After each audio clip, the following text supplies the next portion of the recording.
will be awarded across the province. Eligible applicants must be 18 to 35 years old and own a Saskatchewan-based business that has been operating for no more than 10 years. The Saskatchewan Festival of Words is making its 30th anniversary with 4 days of events in downtown Moose Jaw.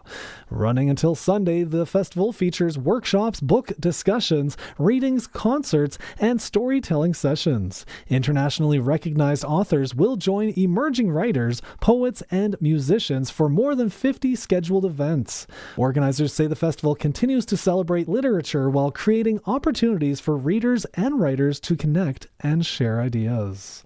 That's 620 CQRM News. Read more stories from around your community and around the province at sasktoday.ca and 620cqrm.com. Weather for B&A Petroleum in Swift Current with multiple locations serving southern Saskatchewan for over 30 years. See B&A Petroleum for all your fuel and propane needs. Weather tonight mainly clear and a low down to 19 tomorrow. Sun mixing with cloud. Risk of a shower or thunderstorm late because it's going to be nice and warm, 30 degrees. Tomorrow night, clearing and a low down to 18. Sunday, mostly sunny, high of 31. Monday, partly sunny, high of 26. Tuesday, mostly sunny, high of 26. Currently, in downtown Regina, sunny sky. It is 29 degrees. It feels, with the humidex, like 36. B&A Petroleum is a southern Saskatchewan family-owned business that's there for you. They've been supporting their clients for over 30 years with locations in several communities throughout the southern part of the province. B&A Petroleum is available for all your bulk fuel and lubricant needs with propane at selected locations Monday to Friday. And don't forget, their Cardlock location is accessible 24 hours for your convenience. B&A Petroleum. Fuel you once, fuel you forever.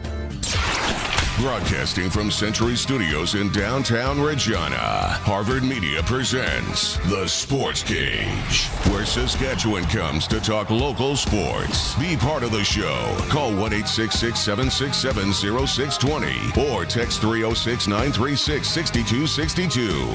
The Sportscage. Streaming at sportscage.com, our YouTube channel, and on the radio at 620 CKRM.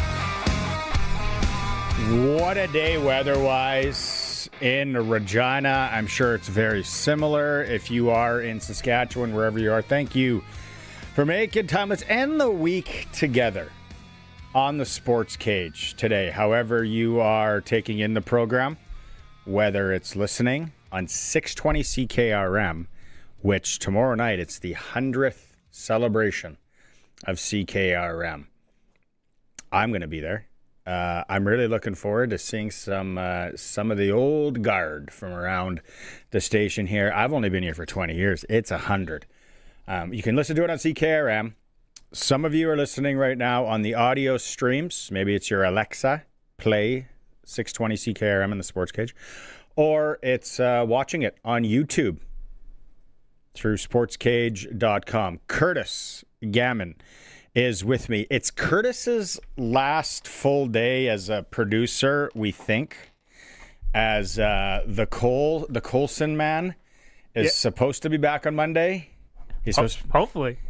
I'm wondering if he's been growing a beard. For some reason, I think he might walk in with a big bushy beard. But cool, yeah, Curtis has done a great job. Curtis does ask, if you're watching on YouTube, wherever you're watching on YouTube, hit the like button and the subscribe button as well. Friday is for sasktoday.ca. That's your local news hub, along with sportscage.com. Curtis, did you have something else on that? No, I was just seconding you, waving my finger. And all of our guests will join us on the Western Pizza Guest Hotline. That is what I am having for supper tonight with the boy, because the ladies are out of town. We're batching it. So nothing says batching it like a little pizza pie from Western Pizza. Not lasagna tonight. We're gonna go pizza pie. I'm an all dressed guy. I like pineapple on my pizza, but yeah, Western Pizza Guest Hotline is how all of our guests join us, and then you get to jump in like Randy already has. Prairieland Rentals text line. There's two ways: through the YouTube chat or 936-6262. Prairieland Rentals is special. They're locally run. You get to deal with the owner. 600 Albert Street, right past the tracks. if you need anything to rent for that job or project. And then, of course, I always say the Husqvarna dealer that's trusted in Regina. Some interesting news just came down from the Western Canadian Baseball League's Regina Red Sox. I'll read the release verbatim. The Regina Red Sox announced today that the club has parted ways with field manager Rai Pathakos.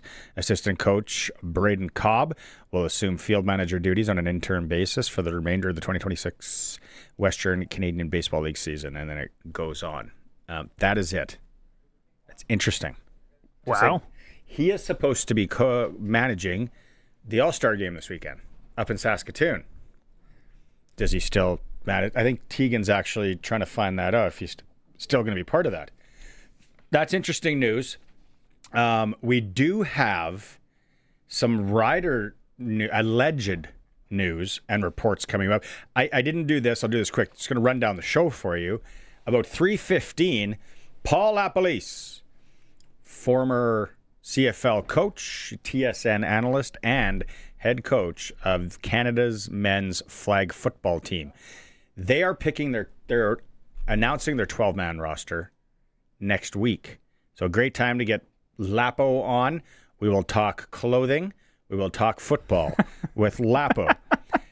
Also in this hour, we are to be joined by Todd Liskowich, who is a member of the Peak Training Group here in Regina. I just want to find out more about hockey training and training in general for other sports, but hockey training in 2026 through the summertime, because some of the things I'm kind of involved in it a bit with the boy.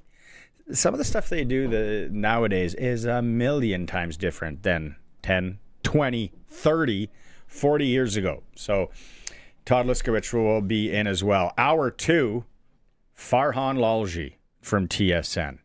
We'll talk a lot of CFL with Farhan. Prairie Golf Gems are back today.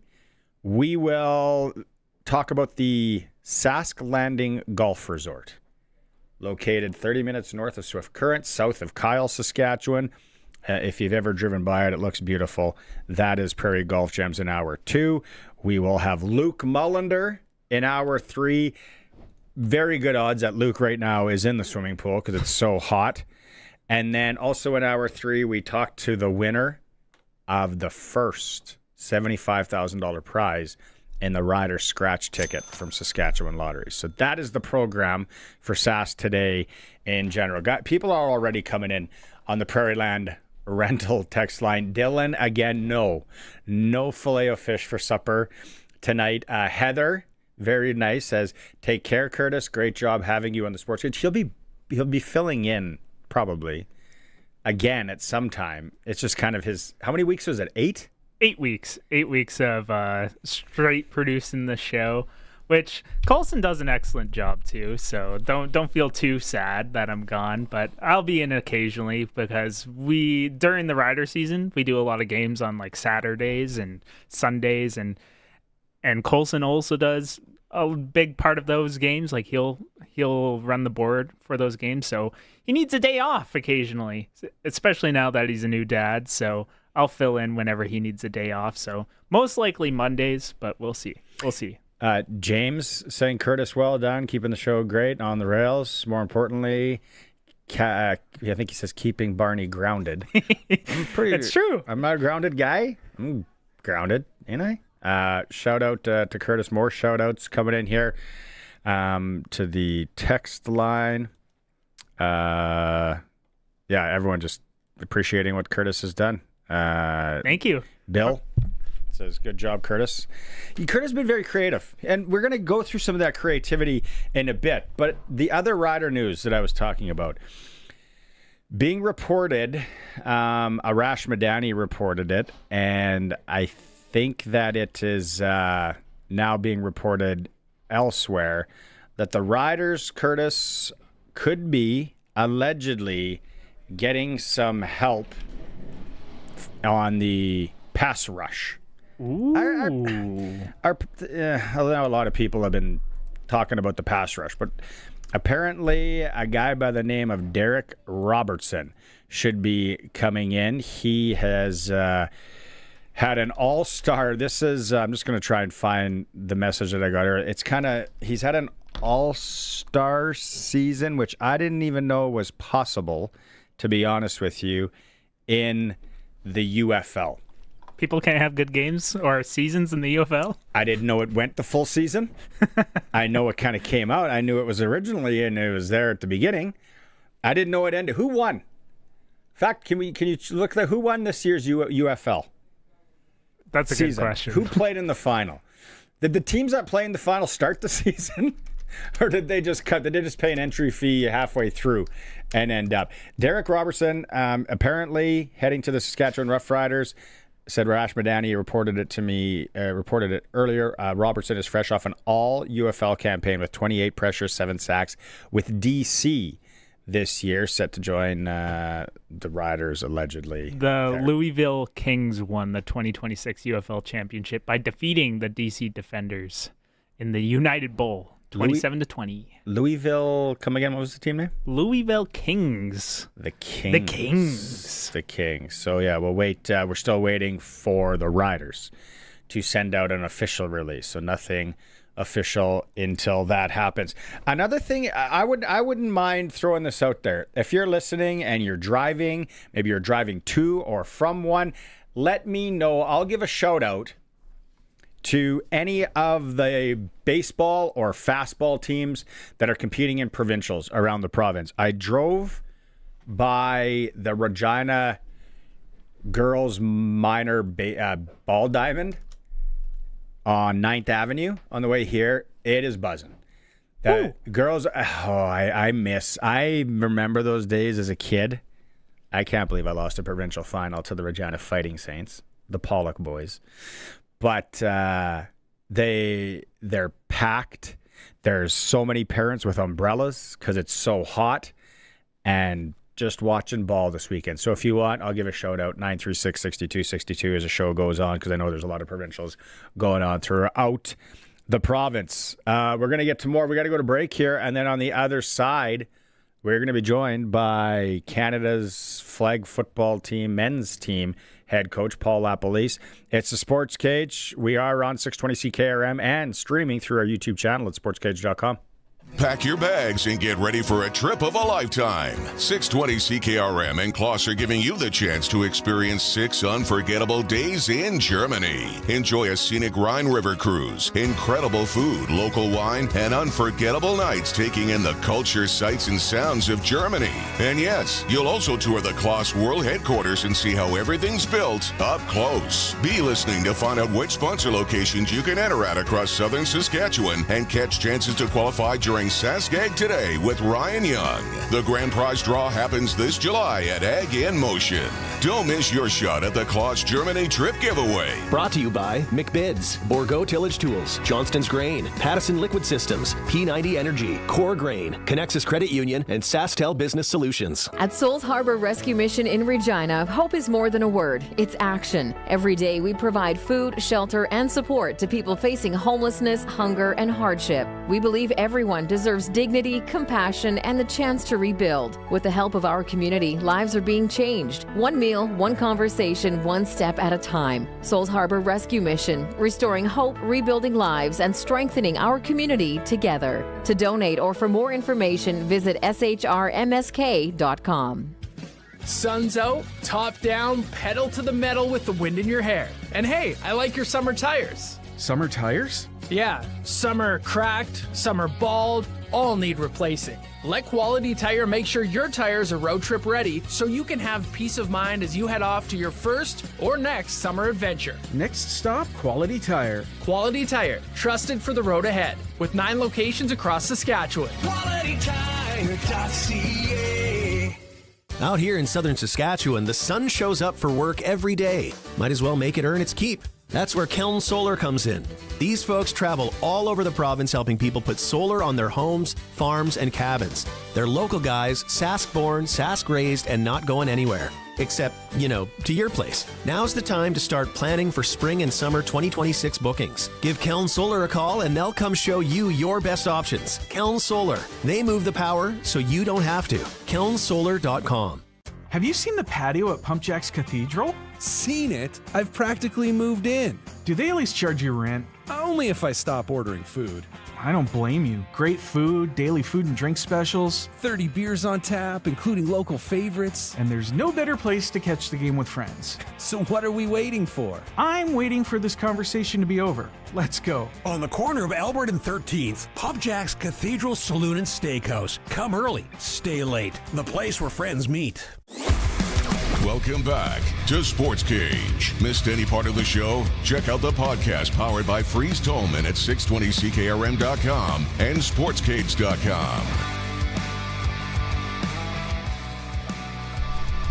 Welcome back on this Friday. Sitting with Curtis for sasktoday.ca. Thank you for making some time. I talked about Western Pizza. It's a Western Pizza guest hotline. Perfect pizza, generous amount of toppings, and all the Greek favorites you just can't make at home. Visit your Western Pizza today. Let's go out on the Western Pizza guest hotline. Joining us, Paul LaPolice, coach of the men's flag football team for Canada. Nice to see you again, Lapo. You are looking dapper, sir. Yes, about to get ready to go on the air in a couple of minutes and do a Sports Center hit, and then I'm in studio for all weekend. Do you get sick of everybody talking about your clothing? I like the Western thing in Calgary. I like that. Then there was the shorts sport coat combo, which I didn't think of. Is it like, hey, just leave me alone with my clothes?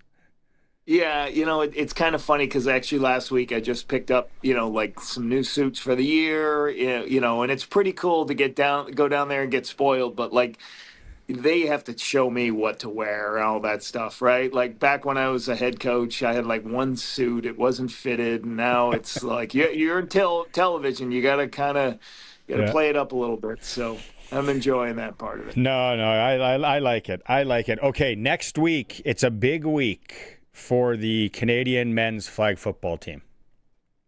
Yeah, both men's and women's. Next week we're going to announce we should be announcing our roster of 12. The women's team has had 24 girls competing throughout the course of the year. We've had about 18. Basically, from starting in December, we had players down in San Diego. We did it again in March. We had our open tryouts in Winnipeg in April. And then we went down to Chula Vista again. The team just got back. Both men's and women's program were in China last week, if you can believe it. They spent a whole week. It's pretty cool for these players to get this experience.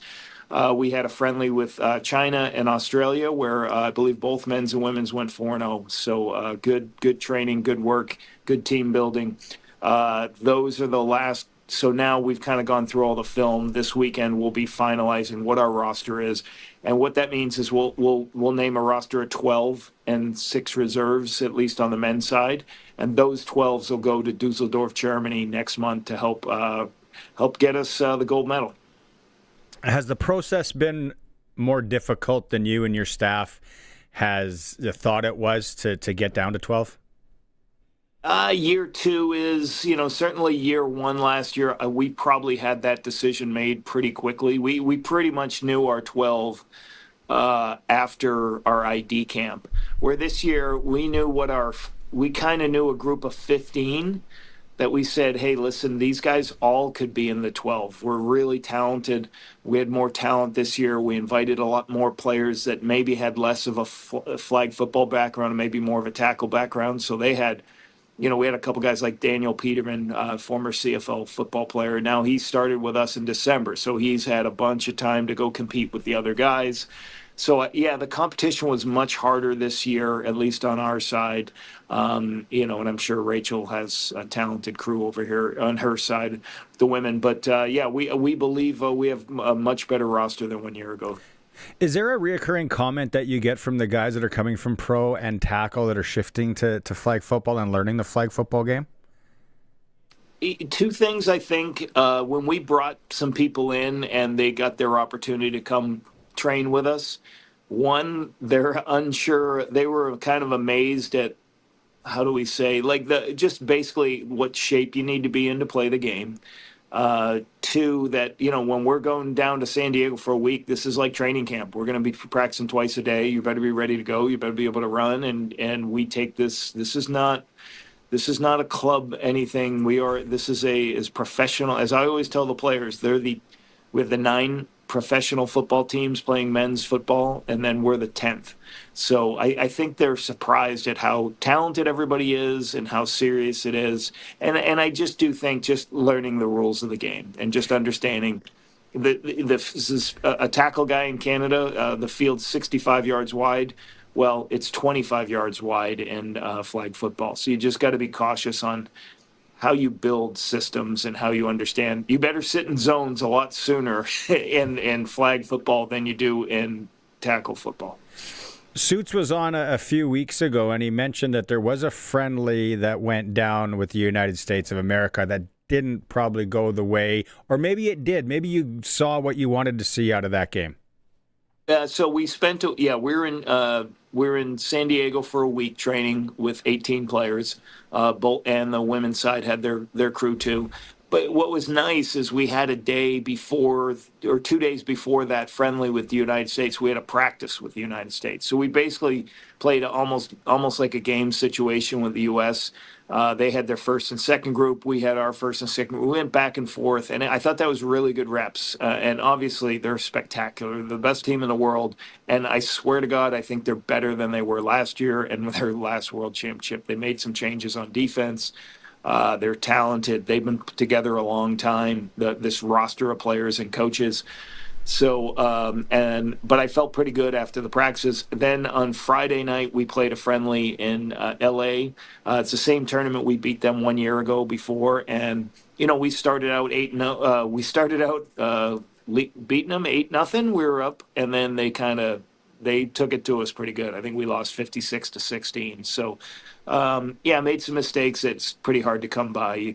I think we threw a pick six and had some turnovers and got behind the sticks, and you can't do that against that team. Refresh people's memory that the Dusseldorf and going to Germany for the World Championships, the importance of that with trying to qualify for the Olympic Games. Okay, so the United States is already qualified because they're the host city. That helps both for the men's and women's program, how successful that team has been. The men are 5-time world champions. So, you have a really good team getting one of the bids already. So the next 2 highest places get Olympic bids. So 3 Olympic bids are given out. 1 is already given in the U.S. 2 more bids are going to be given out August 13th through the 16th in Dusseldorf. We expect to be right there in the mix for one of those Olympic spots, both men's and women's side. If you don't qualify, then you have to go to what's called Continentals, which is what last year we finished 3rd in Panama. And the top 2 teams that aren't already in the Olympics in each a continental, where there's 5 continents, then they'll pick a group of 10 teams, the top 2 in each continent, will then play in June of 2028. And you might have just seen that Montreal is hosting an Olympic qualifying flag football.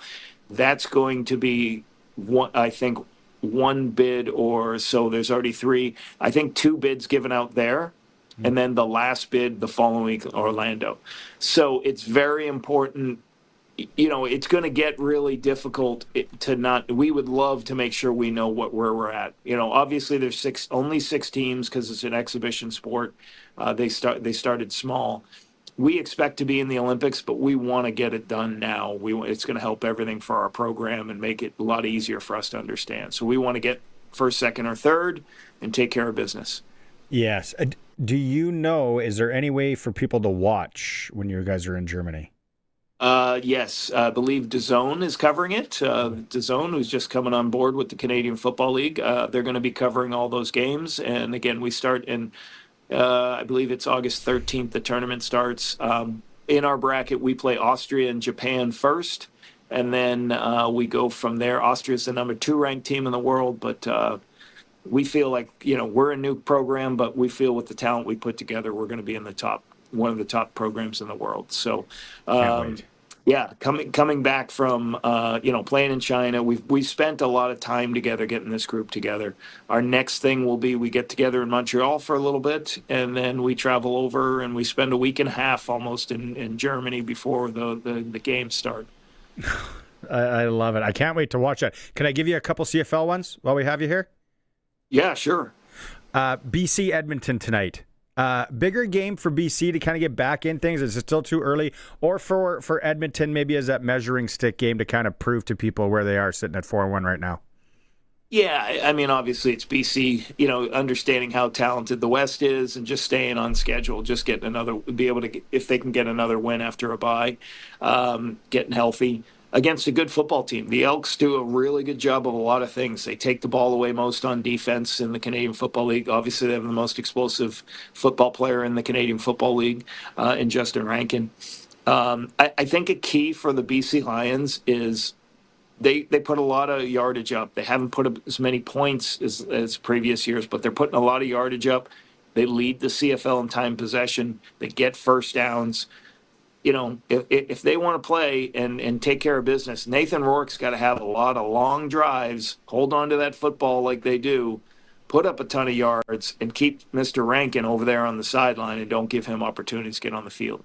Because, I just think they can help themselves so much doing that. Just minimize his opportunities with touches because he's going to make somebody miss. He's going to create an explosive play.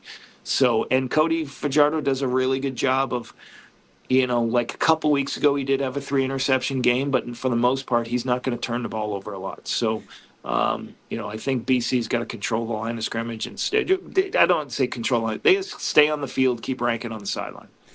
And I got to ask you, you're on a Saskatchewan show. How do you rank or what do you think of our Riders as we sit at the quarter pole here of the CFL season? What's impressed you? They're built, Trevor Harris impresses you, obviously. A guy who's seen every coverage, not going to make a lot of mistakes. If you play zone, he's going to know where to throw the ball in zone. If you play man, he's going to be able to have explosive shot opportunities.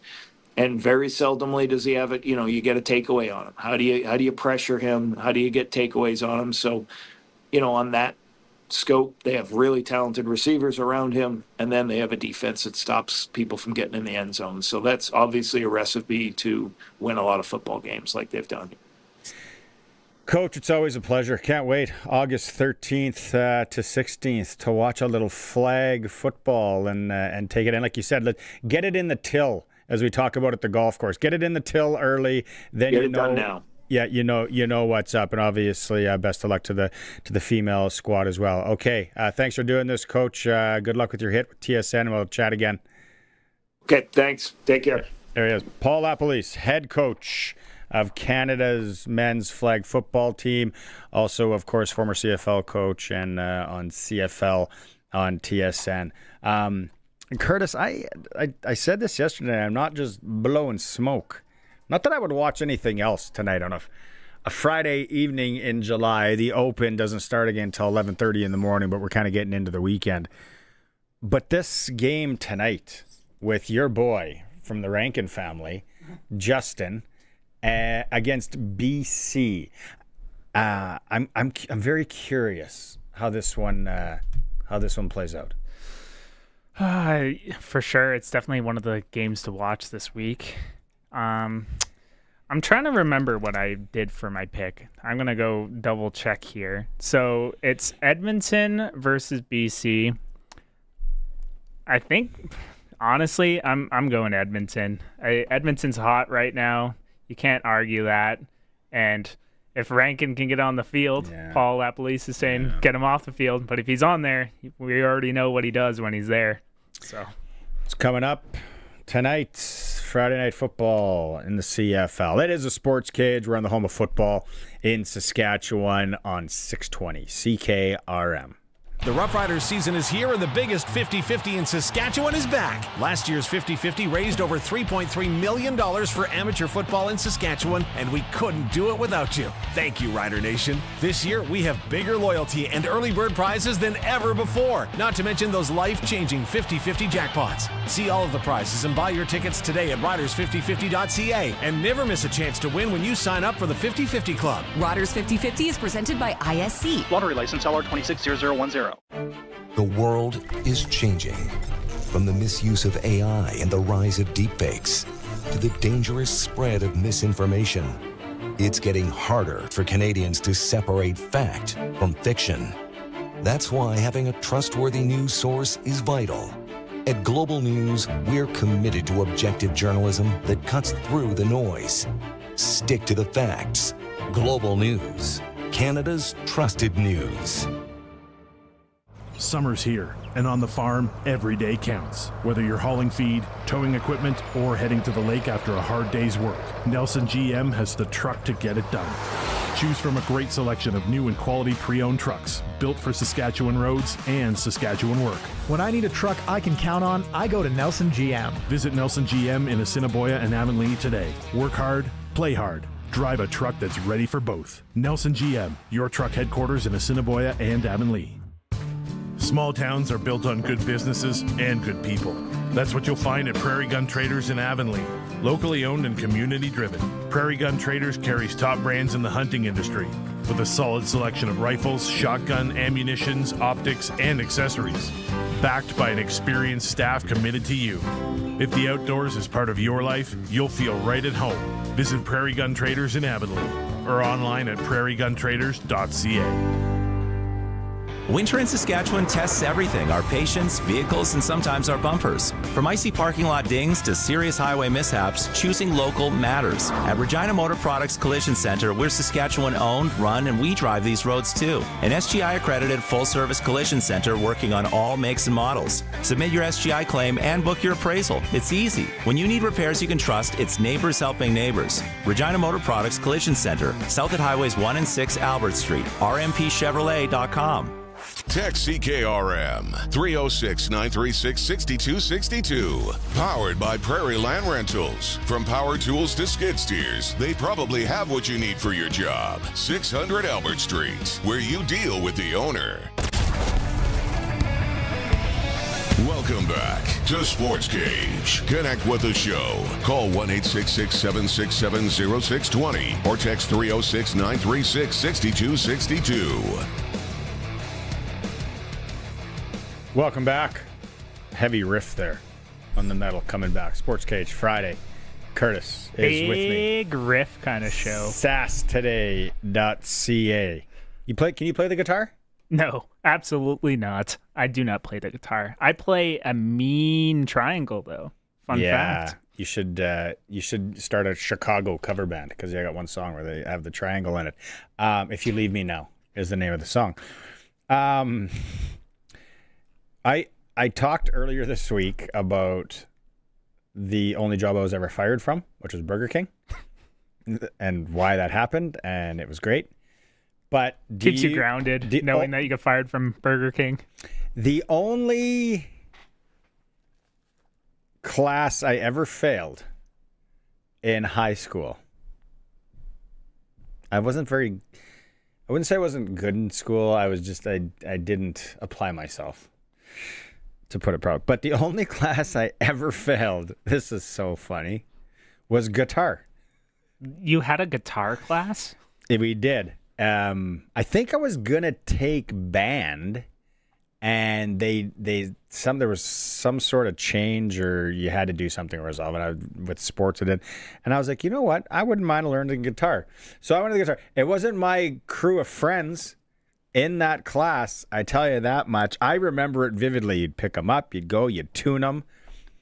I remember not much from that class, except the teacher hated me. Mr. Brown was his name. He had awful breath, and he hated me. And grade 10 guitar. That's tough, man. Isn't it? Also, guitar class being a prerequisite for band seems interesting. You know what? You know what's an instrument that I would totally learn? Steel guitar. Oh, yes. Yeah, that'd be sweet. I would definitely learn to play the steel guitar, but yeah, not a guitar person. How does one learn how to play the steel guitar? Do you take guitar classes? Is that a separate thing? I'm sure you could probably take lessons, but you can also probably be self-taught. There's a lot of people that self-teach instruments, but if you want to learn good technique, it's always nice to get lessons from certain people, get good fundamentals. Maybe there's somebody out there in Sportscage land that knows someone that can teach Curtis how to play the steel guitar. You're not in an apartment anymore, are you? Send me a flyer. No, I have like a regular rental unit. It's kind of like a house. Yeah. That'd be funny if you were in an apartment and you bought a steel guitar and you just played it all the time and annoyed the crap out of your neighbors. Yeah, windows open, just like sweet, sultry tunes in the evening. The crying of the steel. Good. I'm very jealous. Everybody that went to Zacktop in Saskatoon, I was supposed to go with DA, who comes on and co-hosts once in a while the show. I just couldn't get away, and now I'm seeing all the videos, and I have FOMO. If this FOMO, I missed out. Fear of missing out is what the acronym is. FOMO. Yeah, but it's not. I already missed out, so it's fear that I missed out.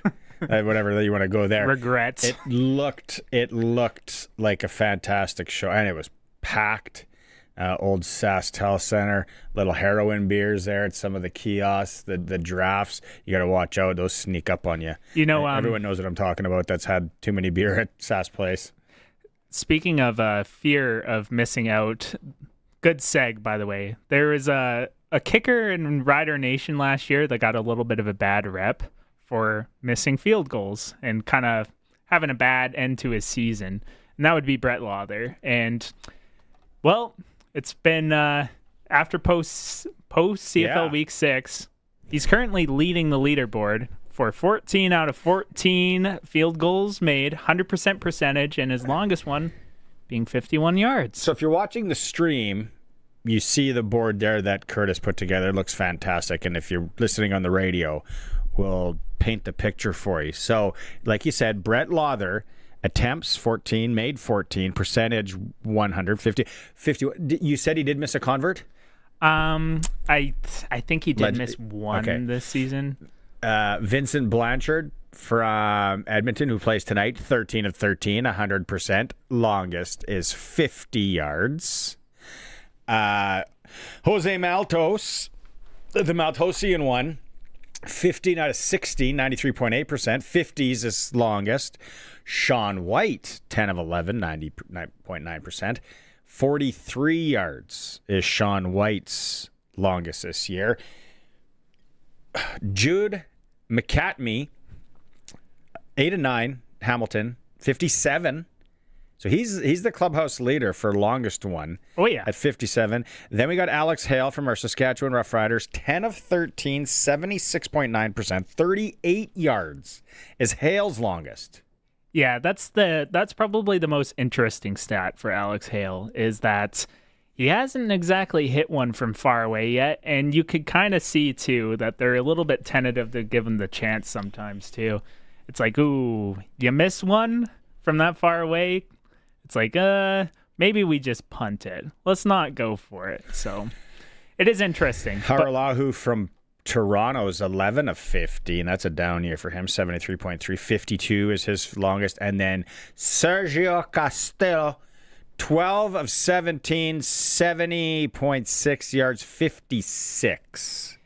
I think the leash is a little bit longer for Sergio. Plus, they're definitely attempting longer field goals with Sergio. So I think that stat's a little misleading.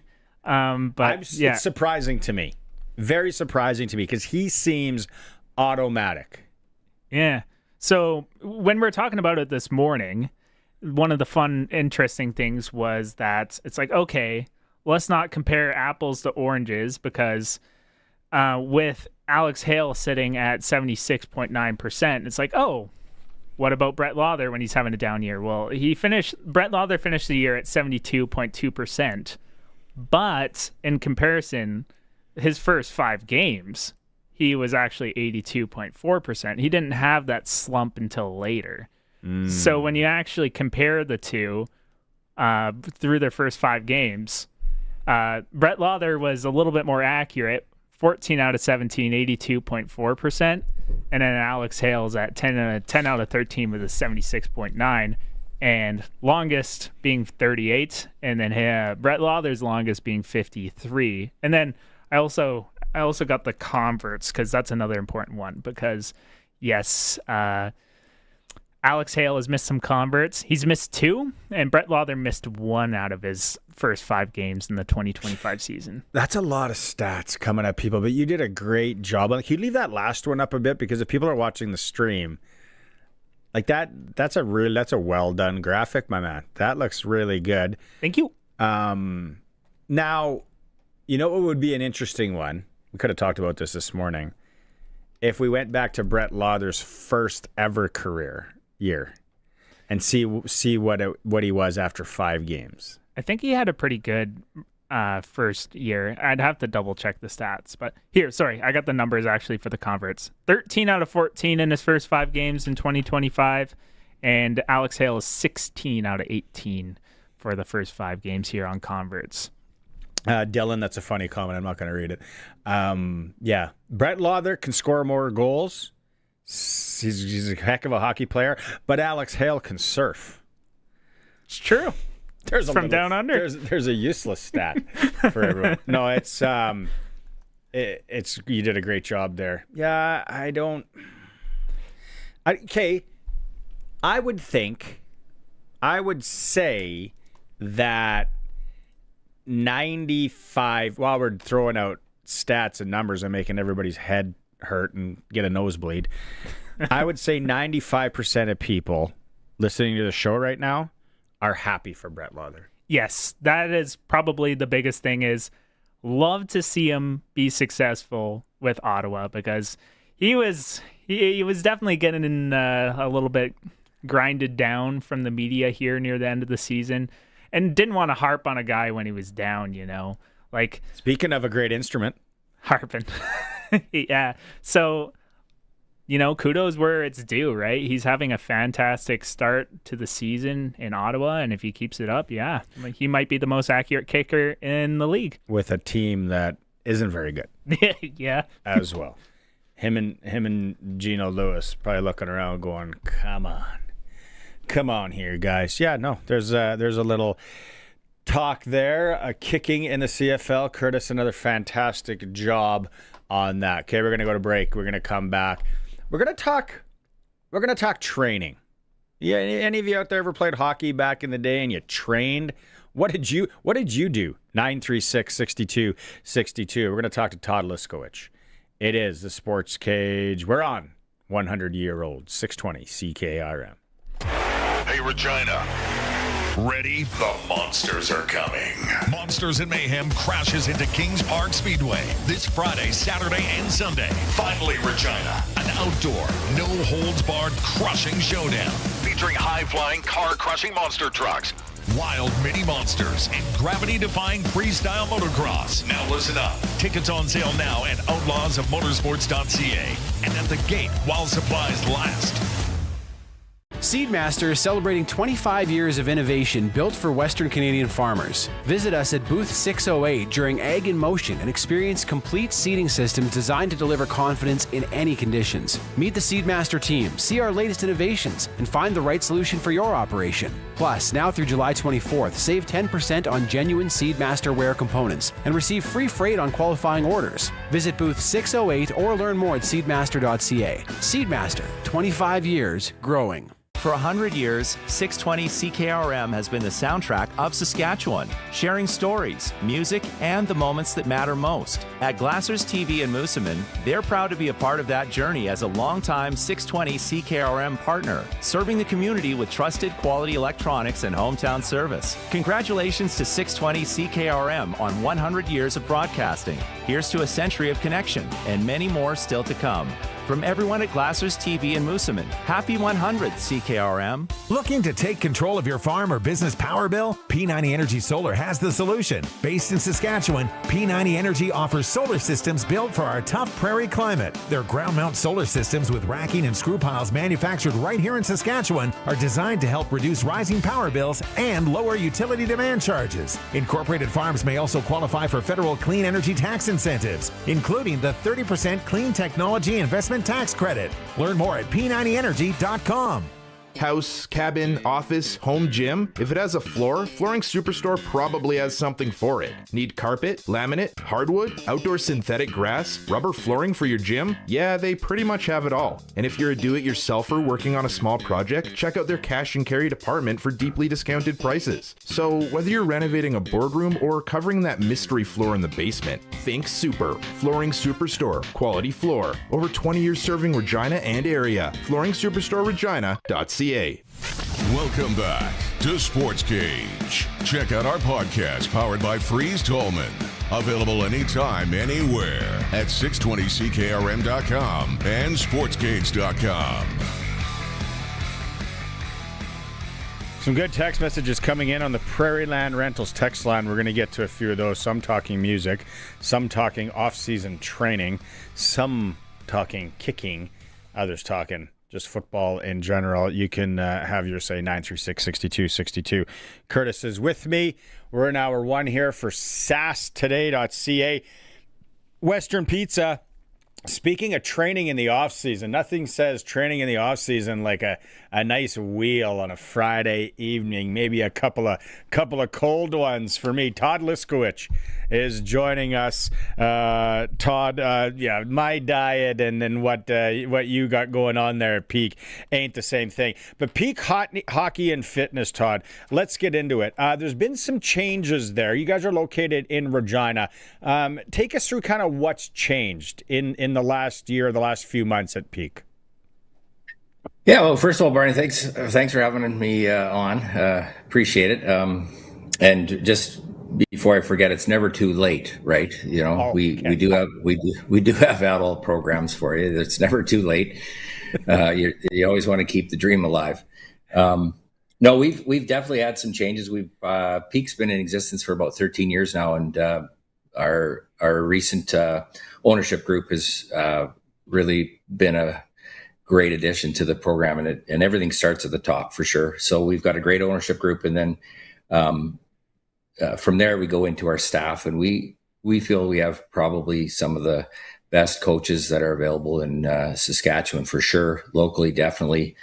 Dave Struch and Todd Johnson's both have extensive years of experience in Western Hockey League, CIS, International. So then we move into our facility. Deanna Wells is also our performance training coach, who she works with the Pats as well. So she's got a ton of experience. So I guess the difference for us is our staff is full time. This is what we do 12 months of the year. There's a ton of experience. And then with the new ownership group, we've been able to make some changes in our facility. So we're located at the Cooperators, and we've been there since 2013, and we've got a pretty good location. Cooperators have been great to deal with, and we've been able to expand this year. So we added an extra over 2,000 square feet of shooting and more gym space. And then, of course, with the addition of Deanna, we've increased our gym equipment. So our facility is, I've been there since day one, so I always thought it was sort of a state of the art for Western Canada, and I think we've even stepped it up another notch. And being located in the 6 rinks is very convenient. Obviously, it allows us to do the on ice, off ice. So we're fortunate enough to have a great facility for sure. Off-season training, like I remember, it was late, and with plyometrics, it's like, what is this? Sure, I'll try it. Crushing Ultimate Orange, but you're still, you're going to the gym and you're hitting the pec deck, and your buddies are trying to like do as much bench as you can, and maybe some leg squats and all that. But what's changed in that? And you said you've been there from day one, but you've been in hockey your whole life as well. Like, let's maybe go the last 10 years, 15, whatever. How has training changed for hockey players?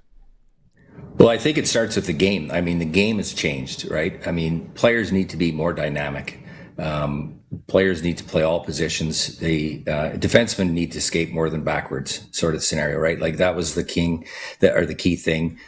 So with the game changing, players need to be more dynamic. There's more emphasis. Like, for example, for you probably, would have been a guy that set the bench press record back in the day, whereas now the bulk isn't the best thing right now. Now we want mobility, agility. We want to be able to, change directions. Like if you look at a guy like Cale McCarr and watch him play, he's dynamic in his mobility and agility. So that all stems back to the off-ice training. So you have to be more fit, more mobile, and that is where the training's gone. So there's less bulk, more speed, more agility, more mobility, being more of a dynamic player. And multi-sport athletes are probably our best athletes, there's no question. But with the increase in training for various sports, athletes are definitely picking a one sport a lot earlier. So our training has changed in the off season. And actually, back in the day when you played, you didn't train during the season either. And that's another thing that's changed. We have teams that come in regularly, like, we have our main teams, Pac Canadians, the Rebels. They come in and they train weekly during the season. And of course, it's less weight. It's more stretching, plyometrics, that type of thing, agility, keeping loose. Kids tend to not stretch. So obviously that's a big emphasis in being mobile for that and being flexible so that it prevents injuries. So the game's changed, which has changed the training for sure. Now the on-ice training is it's not as much changed, but obviously our focus is on the ability to read and react, read situations, be less robotic, understand why you're doing what you're doing so that you can read and react properly, support, the player without the puck is often the most important player, that type of thing. So there's the mental aspect of learning the game too, that we try to emphasize too. But for sure, training has changed because the game has definitely become more mobile for sure. At what age do you say, okay, maybe your kid, should start some sort of training? Because there's probably an age where it's like, nah, they're too young. Boy, girl, doesn't matter, whatever. Yeah, I think like our programs start. I mean, if we go from top to bottom, we have a male and female pro program, and it goes all the way down to a U9. But our U9, U11, it's a lot more sort of universal. The U13 gets into a little bit more gym stuff. So I'd say, second year U13, first year U15, both on the male and female side. That's where we see a lot more of an increase, where players have decided what avenue they want to pursue or what they want to try to, where they want to improve on and pursue. So that's probably our biggest influx of age. And then we tailor it accordingly too, right? Because there's all levels of interest, right? So I would say, if it varies from sport to sport, obviously different sports are different ages, but I would say hockey, our primary really is where people really start getting interested and getting hungry for more, I would say, is probably that U13 age, and then into U15, they're really dialed. Small groups, and I know I've heard this in different aspects. Like small groups are important on ice and training as well. Yeah, I mean, and that's something that Dave Struch has really brought into our fold and pushed. And there's a couple of reasons that are really key. Is obviously with a smaller group, for us to be able to talk and work with the kids, a smaller group allows us to connect. And I think back in the day, I think Dave King's one of his best lines was, you got to connect before you can correct. So the small group atmosphere allows us to actually work with the kids and know them. And, and Deanna does that in the gym very well, where she can adjust accordingly to what each kid, where they're at, where their diet's at, that type of thing. So the small group allows more attention to detail for that. And essentially that's what we want. We want to be able to focus in on that individual detail. So small groups are really good for that. On ice, it's the same thing. We can work with the player individually. We can work. And then on the plus side, obviously with the smaller group, kids aren't standing around on the ice. They're getting more reps. They're getting a bigger bang, for their session. So that's really important. What's the furthest that you have kids come in weekly, like to drive in to be able to train with you guys? Well, in the summer, we definitely, right now we have there's a small group that comes out of Swift Current. There's kids that come out of Yorkton, Estevan, Moosomin. We have some Saskatoon kids, Davidson, Humboldt. Yeah, they put the miles on. Do you guys still have? I remember seeing. Do you guys still have the skating treadmill? Yes. What's that used for? Like, what's the benefits in that? Well, I've got you slotted in for Tuesday at 4:15. Right on. So tarpless. Here we go. Yeah. In jeans. Well, in jeans. Tarpless. Yeah, tarpless and jeans. Yeah, the skating treadmill. So skating treadmills have been around for a long time, and there's no question. For us, when we brought it in back in 2013, it's a tool. It's not a magic ticket, but it's a tool, and it's a really good corrective tool where you can isolate a player's stride. You can isolate their mechanics, and it's a really good corrective tool. We don't use it as a cardio. We use it strictly to teach. And then, of course, by the time you're done your session, it's a cardio session. But it's really good for analysis on stride, angle, weight distribution, edge control. And then, of course, the biggest thing is the recovery. So if your retraction speed is improving, your speed's improving. So it's a great tool. And the nice thing I like about it is that it's good for all ages. We have a wide range on it. And it's a workout, but it's very beneficial. Okay. Todd, thanks so much for doing this today. When I come on Tuesday, make sure you have a pec deck. We want the old pec deck, and then I like to hit the stair climber as well. Old school. Old school yeah, stuff. You might want to shed the jeans, but tarps off's okay. Okay. Thanks for doing this. Right on. You bet. Thanks for having us. See you around. There he is, Todd Liskowich from Peak Hockey and Fitness, peakhockeysask.com. Very cool. And some of the videos online they have there, joining us on the Western Pizza guest hotline. It's time for the Sports Ticker, brought to you by Reliance Heath Water Heater Rentals. Rent a water heater and water softener starting at about $1.20 a day and get $400 when you switch to Reliance Heath. Interesting news from the Regina Red Sox. They announced that the club has parted ways with field manager Ry Pathakos. Assistant coach Braden Cobb will assume field manager duties on an interim basis for the remainder of the 2026 Western Canadian Baseball League season. Some reports that the Riders are bringing in a pass rusher in Derek Robertson, who was playing for DC in the UFL. At the Open, Lucas Herbert went off today. He's -8, leading Jackson Suber, Cameron Young, Ryan Gerard, all at -6. Canadian Football League, Week 7 tonight. BC Lions, Edmonton Elks, 7 p.m. kickoff. The Red Sox are hosting the Lethbridge Bulls. Moose Jaw welcomes Energy City. Swift Current plays host to Fort McMurray.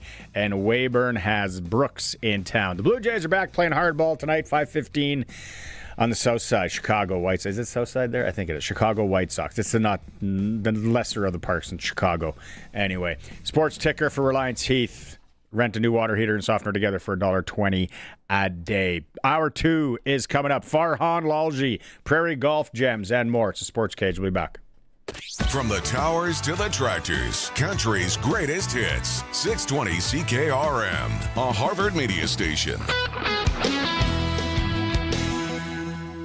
News is brought to you by Bronco Plumbing and Heating, where professional service is guaranteed. They'll treat you right. Call 781-2090.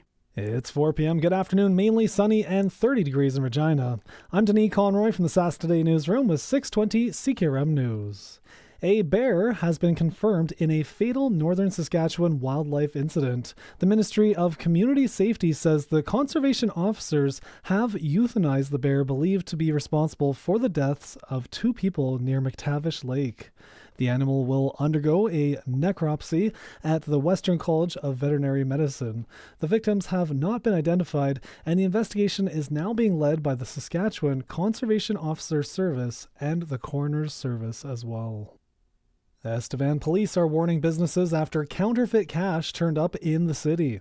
Officers are investigating after a local business reported receiving a fake $50 bill and are urging retailers to carefully inspect cash payments and report any suspicious bills. Elsewhere in this week's police report, officers responded to several domestic disturbances, an assault, and impaired driving investigations. Police also made an arrest after a person on court-ordered conditions was allegedly found in possession of cocaine. The latest labor force survey from Statistics Canada now shows that Saskatchewan workers are putting in longer hours than the national average. Stephen Wilson has the details. Data from earlier this month shows the average employed person in Saskatchewan works 36.8 hours a week. That is a full hour more than the Canadian average of 35.8 hours. When it comes to pay, the average hourly wage in the province sits at $34.26. However, a wage gap remains between genders across all industries. Men in Saskatchewan earn an average of $36.27 an hour, while women earn $32.09. From the 620 CKRM Newsroom, I'm Stephen Wilson. Drivers in Saskatoon should expect delays this weekend. Several major roads will have closures or lane restrictions beginning this Saturday through Monday for bridge washing, paving, streetlight maintenance, road patching, and water main work. Affected routes include Highway 16, Circle Drive, Idlewild Drive, Confederation Drive, and 20th Street West. Detour signs will be posted, and the city says some Saskatoon transit routes may also be affected during the construction work. The Royal Canadian Legion is marking 100 years of service to veterans and communities across the country today. In Regina, Branch No. 1 hosted a celebration at City Hall. A flag-raising ceremony took place this morning, followed by a remembrance service and wreath laying to honor those who sacrificed for Canada's safety, security, and freedom. That's 620 CKRM News. Read more stories from around your community and around the province at sasktoday.ca and 620ckrm.com. Looking for a new career with a growing local company? Bronco Plumbing, Heating and Cooling in Emerald Park are now hiring. They're currently in need of plumbers and sheet metal workers, from apprentices to journeymen. Competitive wages, plenty of work, family-style work environment. If you're ready for a new challenge, bring your resume to 2 Percival Drive in Emerald Park or call 781-2090. That's 781-2090. Weather for next-gen coatings, spray coatings for truck bed liners, rocker panels, and more. Same company, new name, 1865 McCarra Street, Regina. Weather tonight mainly clear and a low down to 19 tomorrow. Sun mixing with cloud. Risk of a shower or thunderstorm late because it's going to be nice and warm, 30 degrees. Tomorrow night clearing and a low down to 18. Sunday mostly sunny, high of 31. Monday partly sunny, high of 26. Tuesday mostly sunny, high of 26. Currently in downtown Regina, sunny sky. It is 29 degrees. It feels, with the Humidex, like 36. For over 40 years, you've known them as Regina's trusted vehicle protection specialists. Now they're introducing the next gen of coatings. New name, new level of protection. They're now next gen coatings. 3 generations of their family have served your family, and that hasn't changed. Same owners, same commitment, ready for the next gen of truck beds, rocker panels, trailers, bumpers, and running boards. The company hasn't changed, just the name. Next Gen Coatings, 1865 McCarra Street. The next gen starts now. Broadcasting from Century Studios in downtown Regina, Harvard Media presents The Sportscage, where Saskatchewan comes to talk local sports. Be part of the show. Call 1-866-767-0620 or text 306-936-6262. The Sportscage. Streaming at sportscage.com, our YouTube channel, and on the radio at 620 CKRM. Welcome back inside the Sports Cage for Sask today on this Friday, getting the end of the weekend. Curtis Gammon is with me still to join us in this hour. Farhan Lalji. In about 5 minutes time, we'll get Farhan on. Lots of fastball and baseball provincials going on across the province. I know it's a little too early for the clutch performer, but the Saskatchewan Amateur Golf Championships wrapped up in Kenosee yesterday. There was a course record. Connor Sissons from Saskatoon shot 63. Oh, that is a number. That is a number. We'll run down some of those. Excuse me. After the break with clutch performer. Now, Curtis. Watching the Open this morning, and I got a lot of sprinkles on.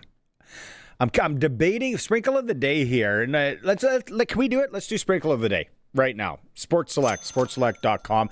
But I'm gonna talk off the board too. I'll go Sports Select first for the CFL game tonight. 936-6262.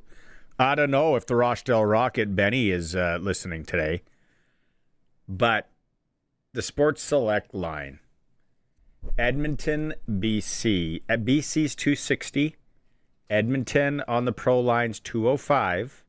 The tie, so that means a 3-point ball game, pays 330.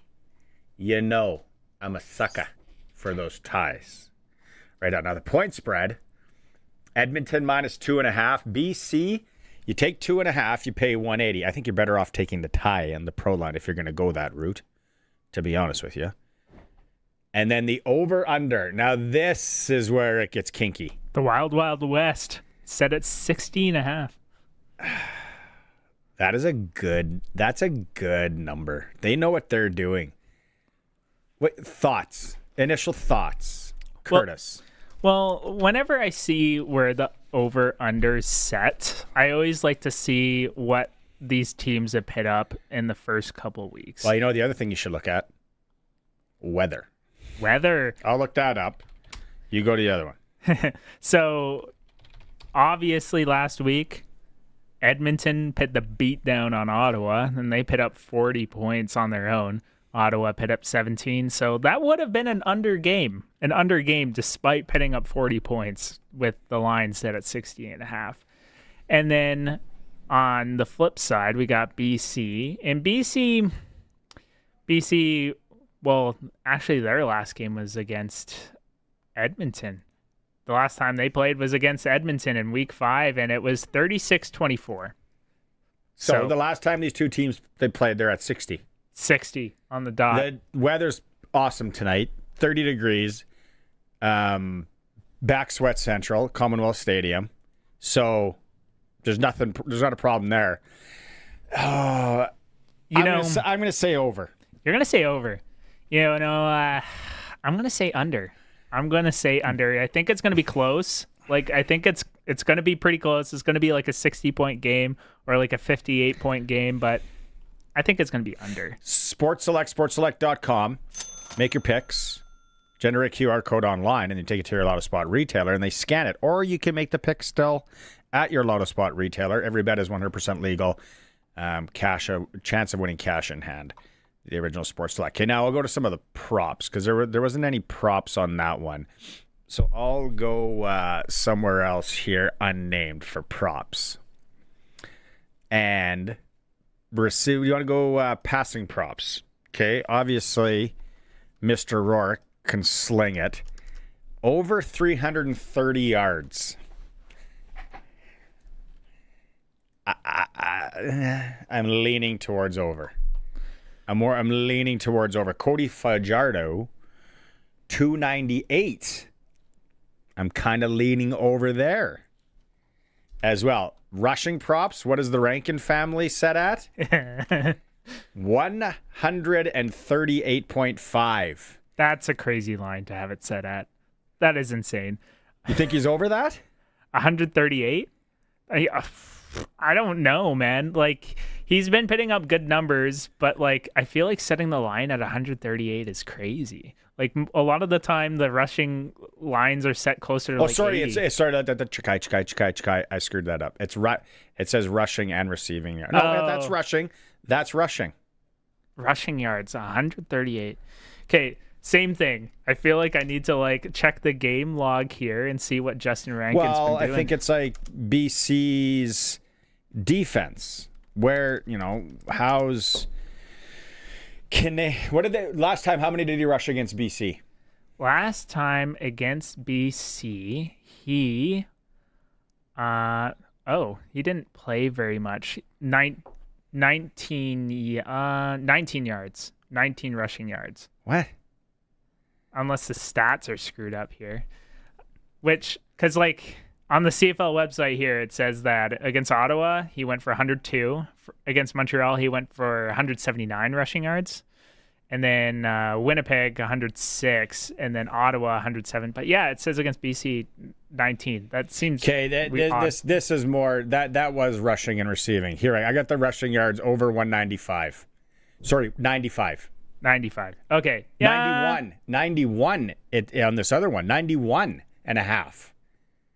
I would say over. He's been consistently doing over 100 yards for rushing, minus the one game, but I feel like I just butchered that. Anyway, 91 and a half.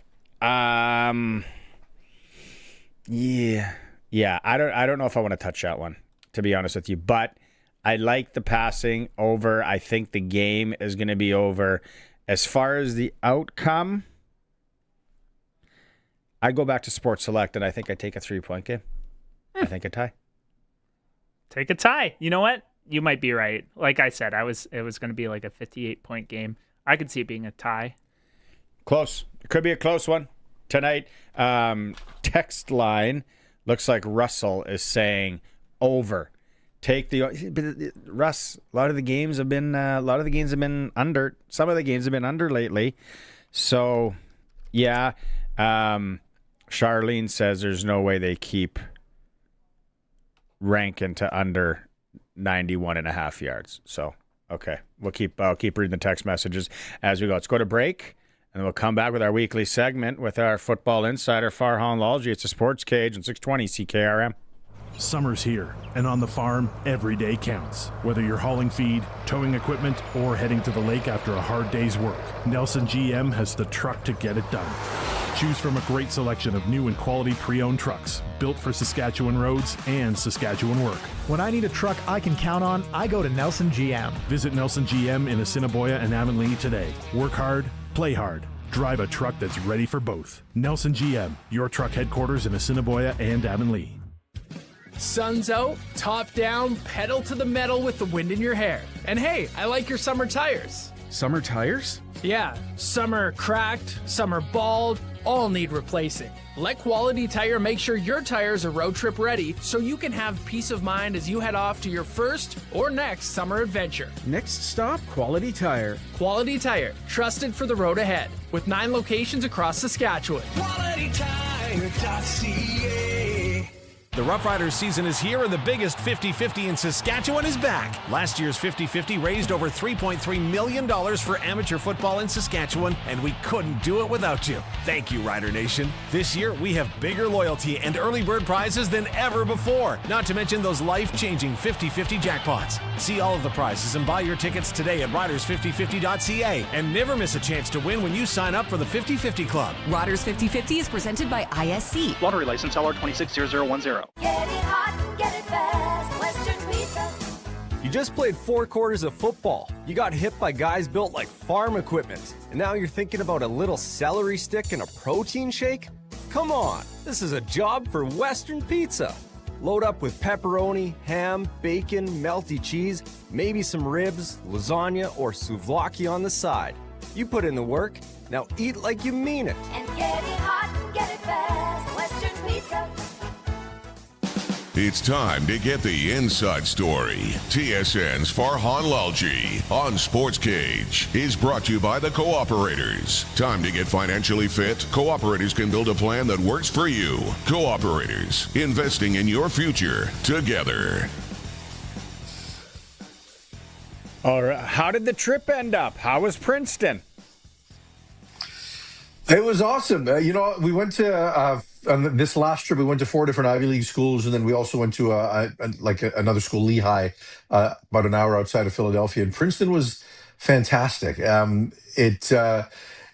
of the Ivy League schools are in the city, and then 3 of them are like way out in the country. And Princeton, I think, is kind of the perfect mix. Like spectacular campus where you feel like a college town, but then you're kind of close enough to big city amenities. So I think it's awesome. I hope my son strongly considers going there. Absolutely. Yeah, have a piece of paper from one of those things. You can kind of go anywhere you want. Okay, CFL talk here. Had Paul LaPolice on in the first hour, talked a little flag football, and then some CFL. Measuring stick game tonight for Edmonton, BC, desperate to get back in the win column. How are you handicapping this one tonight? Yeah, look, I think it's, when you look at this game for the Lions, they need the win, standings wise, right? I mean, they're sitting there only at one win, and whether they've got Nathan Rourke or not, like you don't just say those three losses they've had didn't happen. You've got to go out and win some games. So they've got to try to go back to back here and do what they did last week. So it matters for them standings wise to get some traction. For Edmonton, they haven't beaten BC in a long time. I think they've lost 13 of the last 14. I think it's been 7 straight with Nathan Rourke at quarterback. Like, it's been a while. Like, Nathan Rourke hasn't lost to Edmonton. So I'm sure that those numbers are on Edmonton's wall. They're going to have a better crowd tonight. They've had some weather issues, and then the last crowd was better, but not great. I think they're going to get a pretty solid crowd tonight, so they're going to want to keep bringing those fans back, which means finding a way to win home games. And, Edmonton is 4-1, but they've also, 2 of their wins were against Ottawa, and they were probably a little bit fortunate to win that Montreal game. So I think they want to continue to prove that their record and their improvement is for real. Is there pressure on the Lions yet, or is it still too early? Well, I think there has to be, right? Because the West is so competitive top to bottom, right? I mean, when you look at it, you could see early on in most years Edmonton was going to be really bad, or that Calgary was going to be bad. And whereas now, I can tell you right now, there's going to be a crossover, right? Like, Ottawa and Hamilton are going to be, like, Hamilton without Bo Levi Mitchell is going to fall off a cliff. They're going to just lose, and those two teams are going to struggle. So there's going to be a crossover, but it's going to be hard to get a crossover spot because the West is so darn competitive top to bottom. So BC can't fall out of range here. Most important guy that BC's getting back? Ooh, it's a good question. I'm going to say TJ Lee. And I liked what their secondary did in the last game without him, but now they're slowly starting to get a little bit more experienced as a group. Some of their young guys are coming of age. They've kind of found this guy, Stanley Thomas Oliver, that might be a guy for them at corner. And slowly it's starting to kind of work itself together. So getting TJ back, I think is a positive thing for them. I think Levi Bell will add to their pass rush. But, Ben Haladic, the guy that replaced him last week, Parker McKenna, the young American, a lot of people are calling him Adam Big Hill 2.0. So I think he's still listed as a starter and is going to be pretty good there. And but yeah, I think those two, TJ Lee first, Levi Bell second, are the two most important guys for them. There are some reports that came down just around noon that the Saskatchewan Roughriders are bringing in a pass rusher and Derek Robertson from DC of the UHL. Know nothing about him, know nothing about DC in the UFL.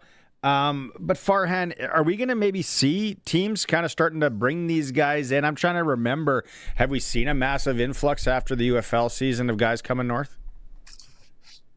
I think it'll be spotty, right? I think if you need something specific, you may look there to potentially go get it. But understand, the player that's going to come up here was not deemed good enough to sign by an NFL team, right? So it's not like you're going to get the best of the best that's going to come here and make an instant impact. The Lions, I mentioned Levi Bell, played in the UFL last year, and then the Lions got him late, and he was a bit of a spark plug for them. But I don't know that that's the norm. I think it's kind of depth guys you're going to not necessarily plug and play, but you're going to need a few weeks to get them into your practices and see exactly what you've got. It's not like, the old days where the NFL had all their roster cuts and then the airlifts would come. It's not going to be like that in the UFL. What did you think of that Riders Hamilton game last weekend?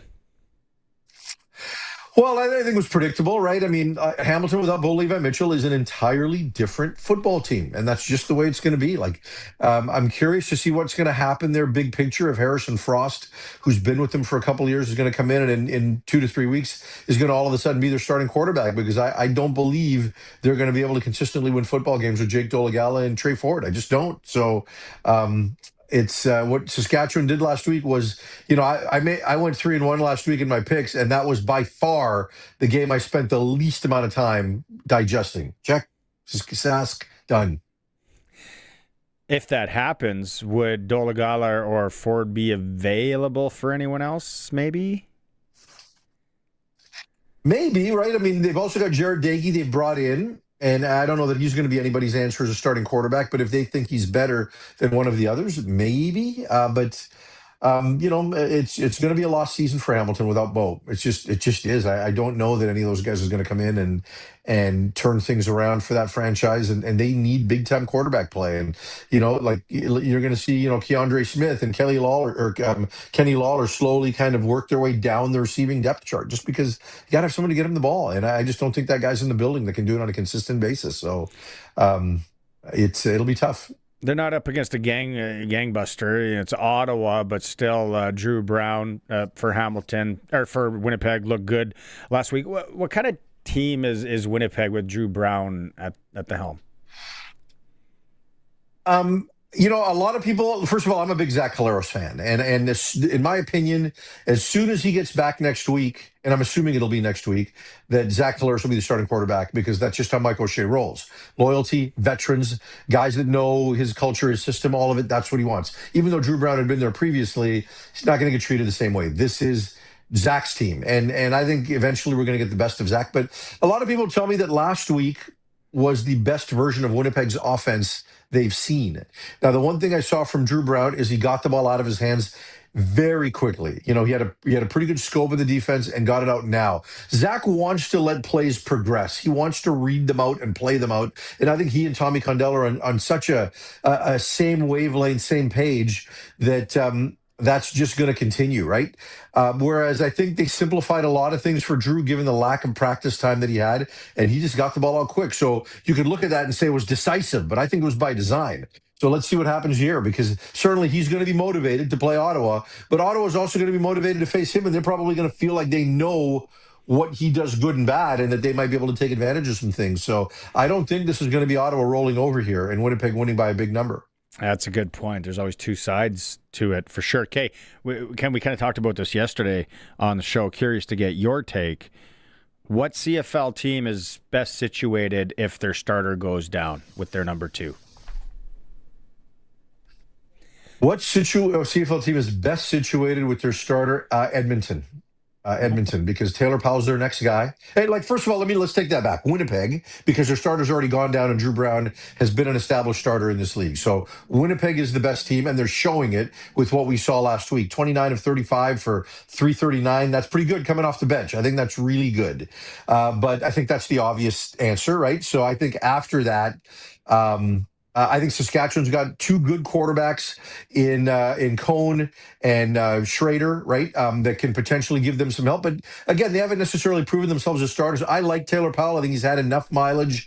I think he looked very good for them in training camp and in the preseason. And Cody Fajardo, who's doing great. Like I've always said, Cody Fajardo is a high floor, low ceiling player, right? I think Taylor Powell can get to Cody's floor very quickly if Cody happens to go down. Our TSN football insider Farhan Lalji is with us for the Cooperators. Is this the best crop of Canadian receivers that we've ever seen in the CFL? Heck yeah. They're so good. And I, like I mentioned, Keandre Smith, I feel for him because he's not going to get to show just how good he is. But absolutely. When you look at what Saskatchewan's got, Kean Schaefer-Baker's been unbelievable. We know how good Sam Emilus is when he's healthy. They've got depth there, Del Duck and Busby and others. You've got guys, in BC with Justin McInnes and Javon Catoy when he gets back healthy. And they're starting three even without Javon Catoy. Nick Senecal has been just a find for them. Obviously, the Philpotts. We know what Tyson has done in Montreal, between him and Justin Rankin. Those are my two MVP front runners right away. But the other thing, Barney, is that they're getting opportunity, right? What we're seeing now is we're seeing roster construction different because there's such a premium on offensive linemen, Canadian offensive linemen. You saw what Colter Woodmansey got signing with Edmonton, and he's never been an all-star. Right, $300,000. It's wild. So what you need to do is you need to find different ways to build your offensive line. And the Canadian receiver, the elite Canadian receiver, is allowing them to do that. You're not going to find better receivers in this league than Philpott. You just aren't. I don't care what your nationality is. I don't care if you're Kenny Lawler. I don't care if you're Keon Hatcher. But Tyson Philpott is every bit as good as those two guys. And so is Kean Schaefer-Baker and others. So elite Canadian receivers that are better trained at a younger age and are now getting an opportunity to play closer to the football than that field side Z that we used to see all the time that was a token position because teams are playing with four Canadian offensive linemen. Okay, so roughly at the quarter pole of the CFL season, what team are we maybe not talking about right now, but you think we're going to be talking about more come, like, let's say October? The team that you're talking about plenty is the team the league's not talking about enough, and that's Saskatchewan. And I say that because, I expected them to take a step back because of the number of changes that they had. They haven't taken a step back. Like, they are really good, and they're still figuring out their pass rush. But the other ends of that team have allowed, that piece to elevate. And I just think that Corey Mace has them playing at a real high level. There's no Grey Cup hangover. They used so much depth last year, especially on the offensive side. We talked about the 9 receivers that they had last year, and now they've lost pieces, but they still have enough. Right? Because those, you can lose Joe Robustelli and Joe, and you're still really good at receiver. So I think league-wide, they're probably not talking about Sask enough, and they should be because they are really, really good. I know you talk about them every day, though. Yeah, every hour. Okay, what the World Cup is gone, excuse me, moved out from Vancouver. What is it like there right now? What's the legacy of the event that was there for the month? I think it just showed Vancouver and its colors and its passion for sports and its passion for culture and just the vibe from every country that came in here. I think we saw the best of Vancouver. It was like the Olympics times 10, the Olympics on steroids. It was such a great time, and it's still going because you're still going to see great scenes at the Fan Fest and in other locations for watch parties for the World Cup final on Sunday. But for those games that were here at BC Place, it was absolutely fantastic, and it showed the best of the city, showed the best of the country. I have FOMO for sure. Anything new on the Canucks? Not really. They're still talking about trades. They're still looking at potentially moving on from Elias Pettersson, Jake DeBrusk, and I don't know that there's any more names in that are necessarily going to be front and center. Thatcher Demko's got to reestablish himself as healthy. They just hired a coach for their minor league affiliate, so they're kind of filling in the gaps organizationally. But the 2 big moves that may or may not happen this offseason, Jake DeBrusk and Elias Pettersson, are still front and center. But gosh, we've heard Pettersson's name at the deadline for the last 2 years now, and literally every day for the last 2 years in terms of his future. So let's just, I want to say let's just get to training camp, but let's not. Let's just enjoy the CFL and not have to think about hockey until we get to, many months from now. You know me, I'm a football guy, buddy. Okay. I'm looking forward to my NFL training camp. In a couple of weeks, I'll be talking to you from Denver or Kansas City or LA or San Francisco. I'm excited about that, not hockey. Okay, you said you were a stud with your picks, but what do you think about tonight's over-under in Edmonton, 60.5? Wow. Yeah, you know what? I can take it. I think Nathan Rourke's doing some really good things offensively. BC showed some really positive steps last week, and BC's defense still has something to prove, right? They looked good last week, but can they stop Justin Rankin on back-to-back weeks? The one thing Edmonton is doing is, they're finding lots of different ways to generate points. It's not just on the offensive side of the ball. So if, BC can keep the turnovers down, then maybe that 60 number is high. But, both offenses got to feel pretty good about themselves. I think if you're Edmonton, you just don't believe BC's going to be able to do this 2 weeks in a row. Yeah, I'm taking the over. I hit 4 of 5. Yeah, I hit 4 of 5. If you want to pat backs, I hit 4 of 5 in the Riders Hamilton game, and probably the most successful CFL game I've ever had. The main one, an anytime defensive touchdown for the Riders. Are you allowed to tell me what you won? No, I'm not. You have all these vacations you need to spend it on. Never tell. Never. Maybe those vacations are gambling vacations. Maybe it's all work. They might be. It's all the side hustle. But that means you're getting free rooms and free drinks and everything at these big time casinos. I know you. Oh yeah, and a porterhouse. There we go. Okay, well have a good weekend. Very intriguing tonight, and then we'll catch up next week, my man. Take care. Have a good one. There he is, our TSN football insider. Farhan Lalji joining us. I like the over. It's for the cooperators all the time. The cooperators, time to get financially fit. Visit the cooperators, and they can help you out. All right, Curtis. It's too bad. We got on the TV station here in the studio, there's some sort of boxing / UFC that looks like it's tier 4, whatever that. This could be happening at the Eagles Club right now in Regina, whatever we're watching here. It was there was not the channel that you wanted on, so I found Legacy Fighting channel. So this is an old fight that you're watching right now. You could probably Google the results if you wanted to. Could have sprinkled on it. Okay, let's go to break. When we come back, we have Clutch Performer. We're going to navigate our way through a very interesting final round of the Saskatchewan Amateur Golf Championships. A youngster out of Pilot Butte making noise. It's a Sportscage. We'll be back in a moment. At Souls Harbor Rescue Mission in Regina, hope is more than a word, it's action. Every day we provide food, shelter, and support to people facing homelessness, hunger, and hardship. We believe everyone deserves dignity, compassion, and the chance to rebuild. With the help of our community, lives are being changed. One meal, one conversation, one step at a time. Souls Harbor Rescue Mission, restoring hope, rebuilding lives, and strengthening our community together. To donate or for more information, visit shrmsk.com. The year-end Progressive Baseball Sale is happening now at Extreme Hockey. Save 10% on your first item, 15% on your second, 20% on your third, and 25% on your fourth item and every item after that. Score big savings on bats, gloves, helmets, training gear, and more from trusted brands like Rawlings, Easton, Wilson, Under Armour, and Marucci. Whether you're gearing up for the playoffs or planning ahead for winter training, now's the time to stock up and save. Don't miss out on the savings. Visit Extreme Hockey today and take advantage of these great deals while they last. For 100 years, 620 CKRM has been the soundtrack of Saskatchewan, sharing stories, music, and the moments that matter most. At Glassers TV in Moosomin, they're proud to be a part of that journey as a longtime 620 CKRM partner, serving the community with trusted quality electronics and hometown service. Congratulations to 620 CKRM on 100 years of broadcasting.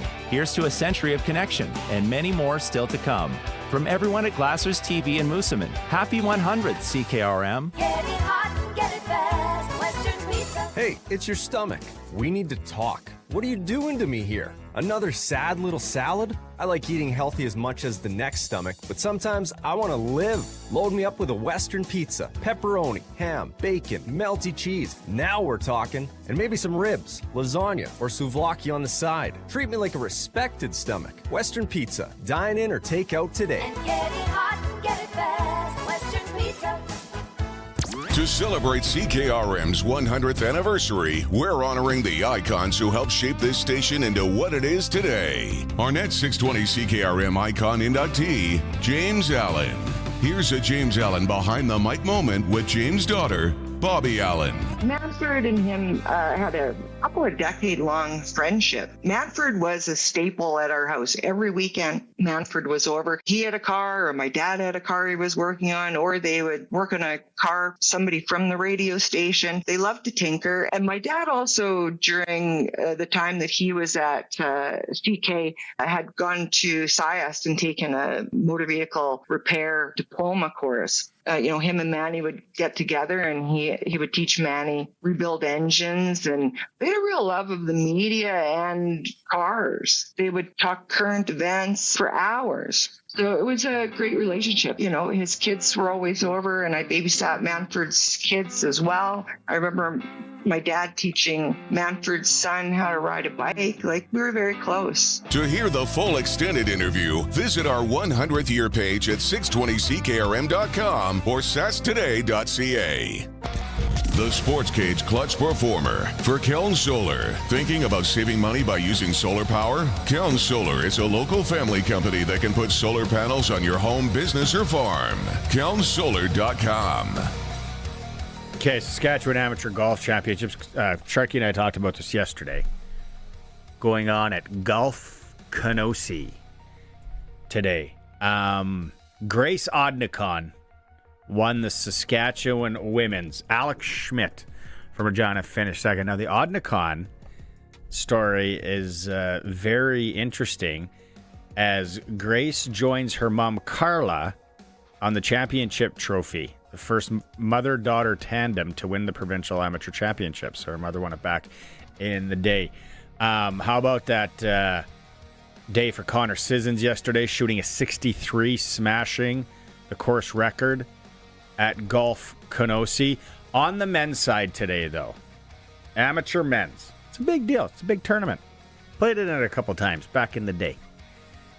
This 15-year-old Austin Nesbitt of Pilot Butte, Saskatchewan, plays at the Wascana Country Club, shot a 70 to win by one shot over Drejan Sparvier out of Regina.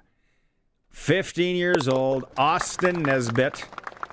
Congratulations to you winning the Saskatchewan Men's Amateur Golf Championship. He is our clutch performer for Kellen Solar in Lumsden, Saskatchewan. You're thinking solar? Call them. Family-run business. They'll come out, give you a quote, let you know if it's possible, how you can save money, and also get you hooked up. If you have a livestock operation, they should be the place you're calling coming up here for the fall time. Kellen Solar, find them online. Did you have one? Sorry, Curtis. Sorry, buddy. Oh, I didn't see you there. My I thought you were already gone. I thought you were already checked out from your 8 weeks. 1 foot out the door already.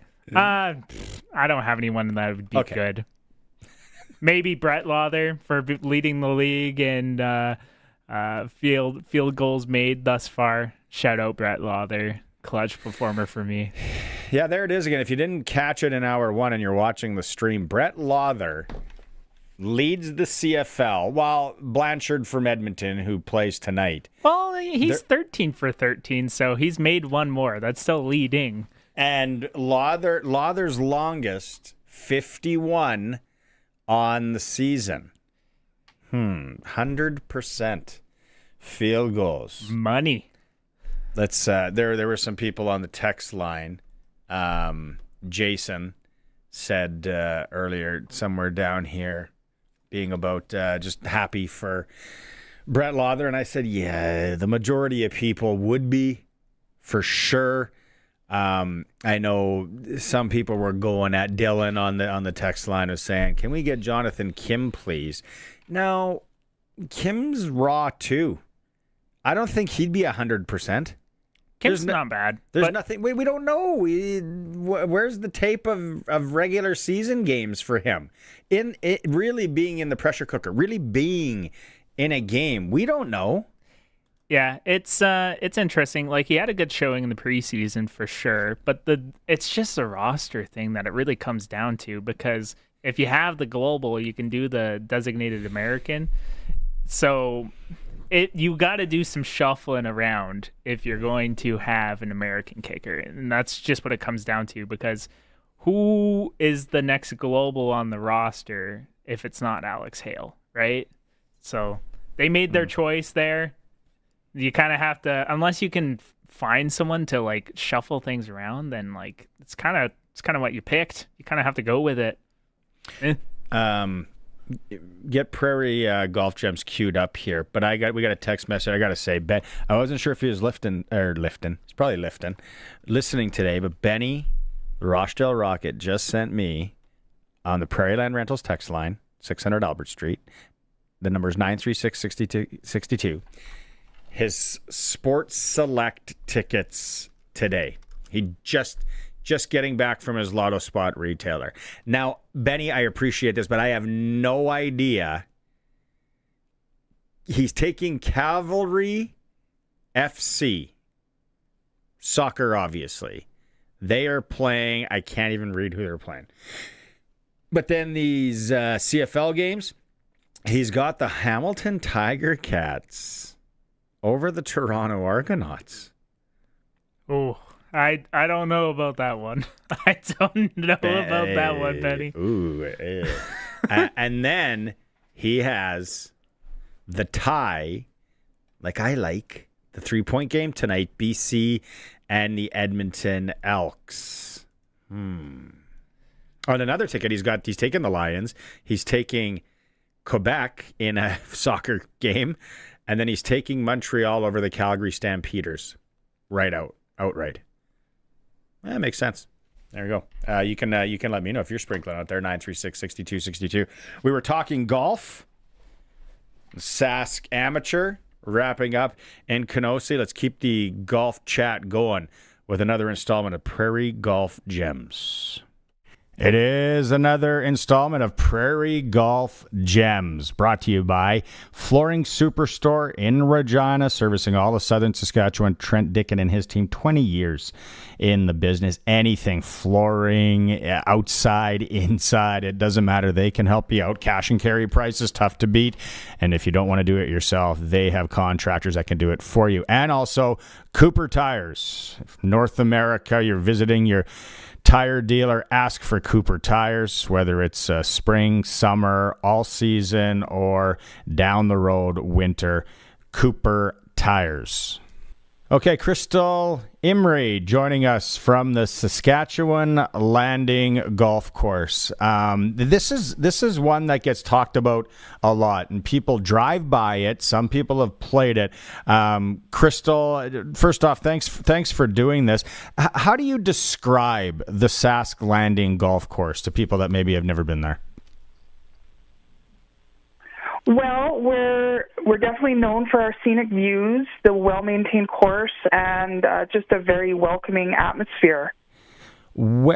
Take me through the history, because I remember it way back. I was driving that highway a lot back in the day. I saw them building the golf course.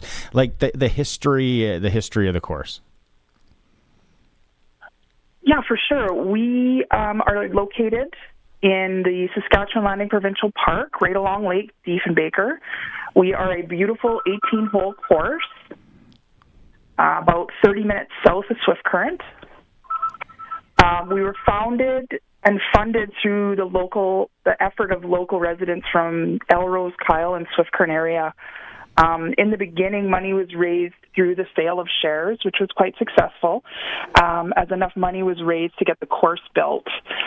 Operating a golf course within a provincial park was very new at the time, but with the partnerships formed between the original executive members and the park, the partnership has continued to be very, very successful. So that first round of golf we had here was held in late October of 2001 on the first completed 9 holes, which is currently now our back 9. The following year was the first full season in 2002, which means next year in 2027 we'll be celebrating 25 years of the Saskatchewan Landing Golf Resort. Jeez, that is really cool how time flies. When I looking at the website, sasklandinggolfresort.com, like you said, some great views. If you had to say signature hole or signature holes, what would those be? Well, one of our signature features is the incredible scenery throughout the course. Several holes offer beautiful views of Lake Diefenbaker and the surrounding hills. We've had, like you said, people drive by and actually stop in and ask if they can get on and play 9 or 18 holes. They often tell us it's one of the most scenic courses they've played in Saskatchewan, and every player seems to have a favorite hole once they've played the course. One of my favorites is hole 15, which is located at the top of one of our rolling hills, and it looks over the shores of Lake Diefenbaker, which is a breathtaking view. And that's kind of what makes our course unique in Saskatchewan, where we have elevation changes and open views. We're more of a link-style course with very few trees. The other favorites are hole 17 and 18, which feature a narrow fairway and run right along Lake Diefenbaker, so there's water and play to your right on both holes. Jeez, that sounds right. Like you said, looking at these pictures, busy times. This could be a real dumb question, but is the summer, I'm sure, is busy with the parks. Is it kind of every day, the weekends more? What can we tell people about that? Well, yeah, like every course, once school lets out and the weather warms up, we get busier. Our peak season is July and August. Our busiest times are Friday through Monday, because that's when, people are visiting the park, and we run our own private campground as well. Mondays are especially popular because we have a $2 a hole special, so that means you can play 9 holes with half a cart for $20. Wow. Is it in walking the course? Is it walkable? It's walkable, but it's challenging. Because of the elevation changes. Yeah, and we have, I would suggest mornings when it's a little cooler, but our mornings actually fill up quite quickly, so we always encourage golfers to book ahead if they have a preferred time. You talked about the special, the $2 a hole. Anything, what else can you tell us about rates, maybe for seniors, regular players, juniors as well? Yeah, we have a list of all of our various rates on our website, but generally 18 holes with have a card will cost you $69. Wow. And what about a junior? I know there's a lot of people that like to take kids out there and juniors. Yes, we have junior rates. 12 and under is actually free. So, it's a great course. It's a challenging course for an experienced golfer, but it's not so challenging that just the average recreational golfer would have fun. So it's a nice family course too. And if people are going to come out, but they want to stay in the area, maybe they don't have a camper, they don't want to camp, what would you suggest there? Well, like I said, Swift Current is only a 30-minute drive away, and they have all the amenities you could need. We also, located in Sask Landing Provincial Park, there's also the glamping area, so you can book that online. So you got a couple of options there. And when is closing date usually for the Sask Landing golf course? Well, because we face south and with our sandy soil, we're usually one of the first courses open, and the end of the season really depends on the weather, but we typically stay open into October. We always try to keep the course open as long as conditions allow.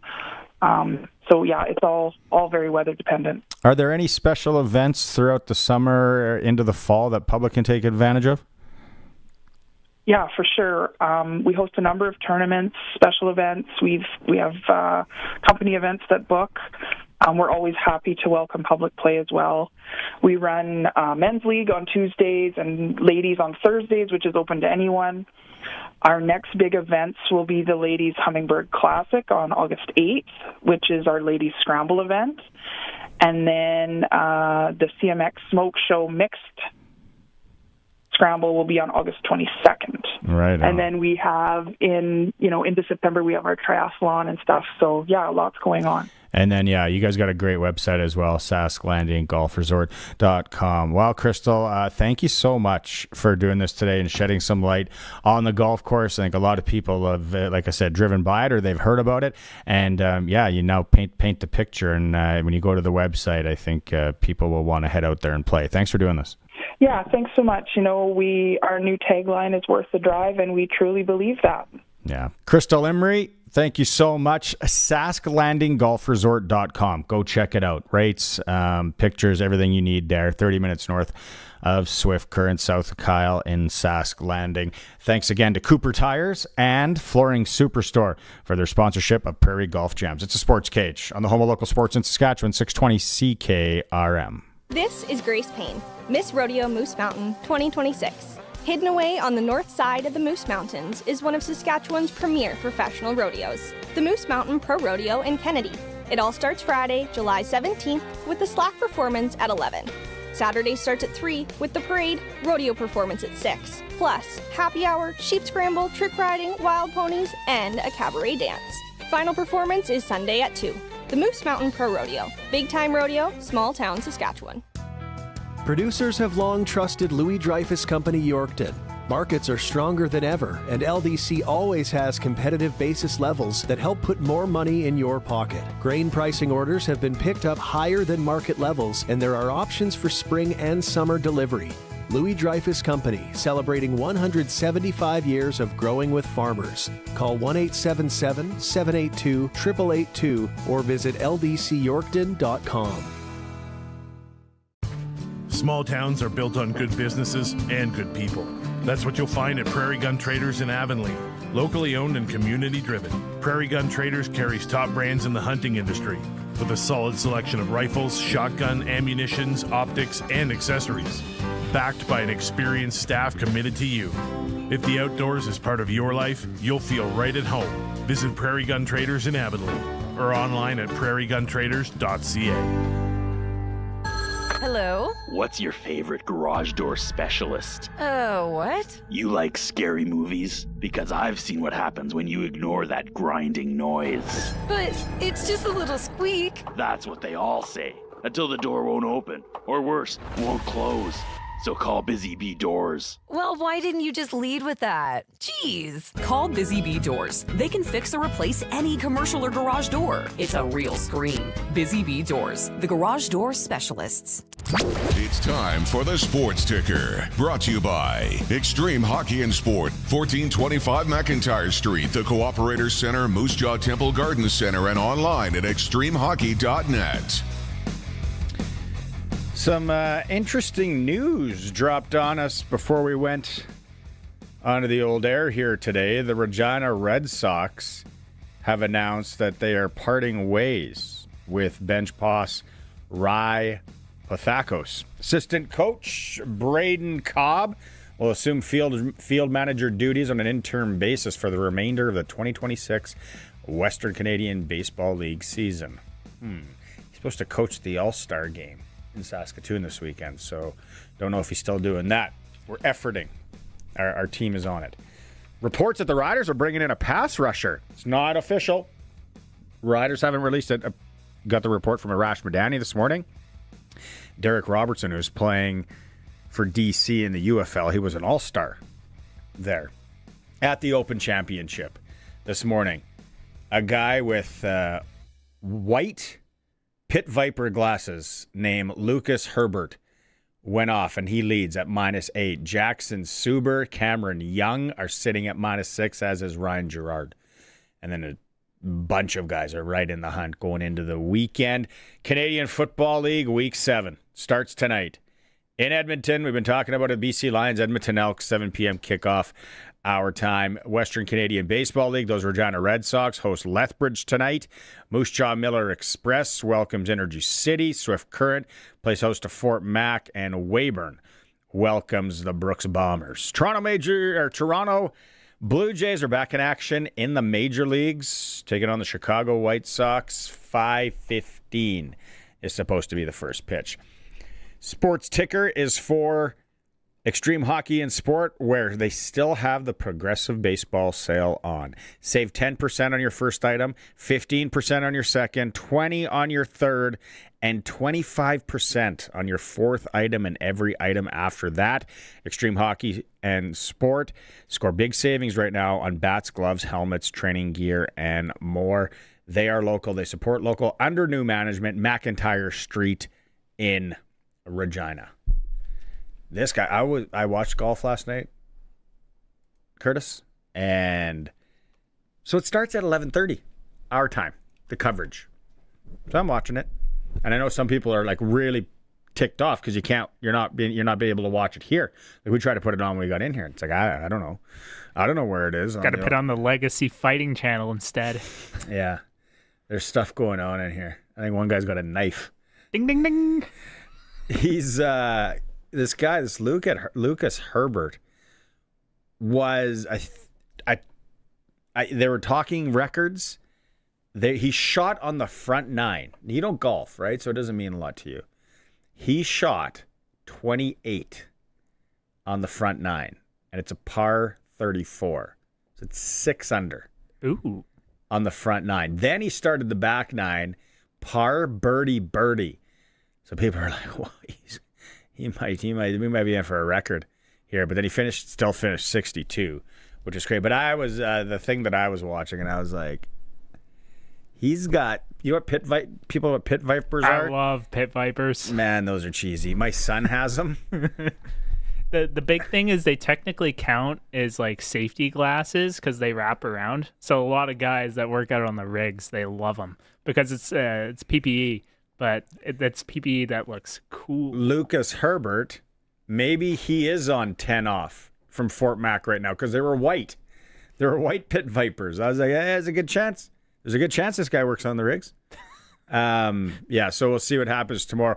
As for the Canadians, I know Corey Connors had a heck of a day. He's sitting at -2, so still in the hunt. He was -3 on the day. And then the other Canadian, Nick Taylor, is sitting at -1 as well. So both made the cut. Both are playing, and the cut was set at +1. Some interesting names that when we were looking at the futures, what was Nick Taylor's line set at for winning it? It was something crazy. It was like 700 to 1, something like that. Something like that. I have a mitt full of bets. A few ponies still in. Some of the notable names that have gone home: Aaron Rye, who just won a major. Matt Fitzpatrick, that I had him as one of my ponies to win. He's cut, going home on the weekend. Victor Hovland, he had bad pants on yesterday. Victor Hovland is going home. Michael Kim, maybe not a surprise. Daniel Berger, little bit of a surprise. Yeah, I absolutely love it. Who finished highest?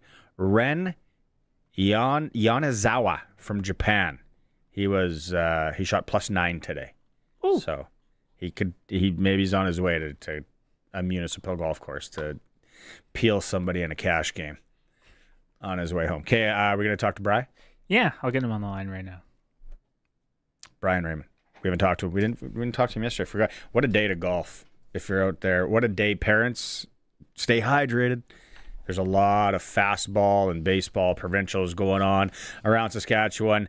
I mentioned I drove by 9th Avenue, the Regina girls fastball diamonds.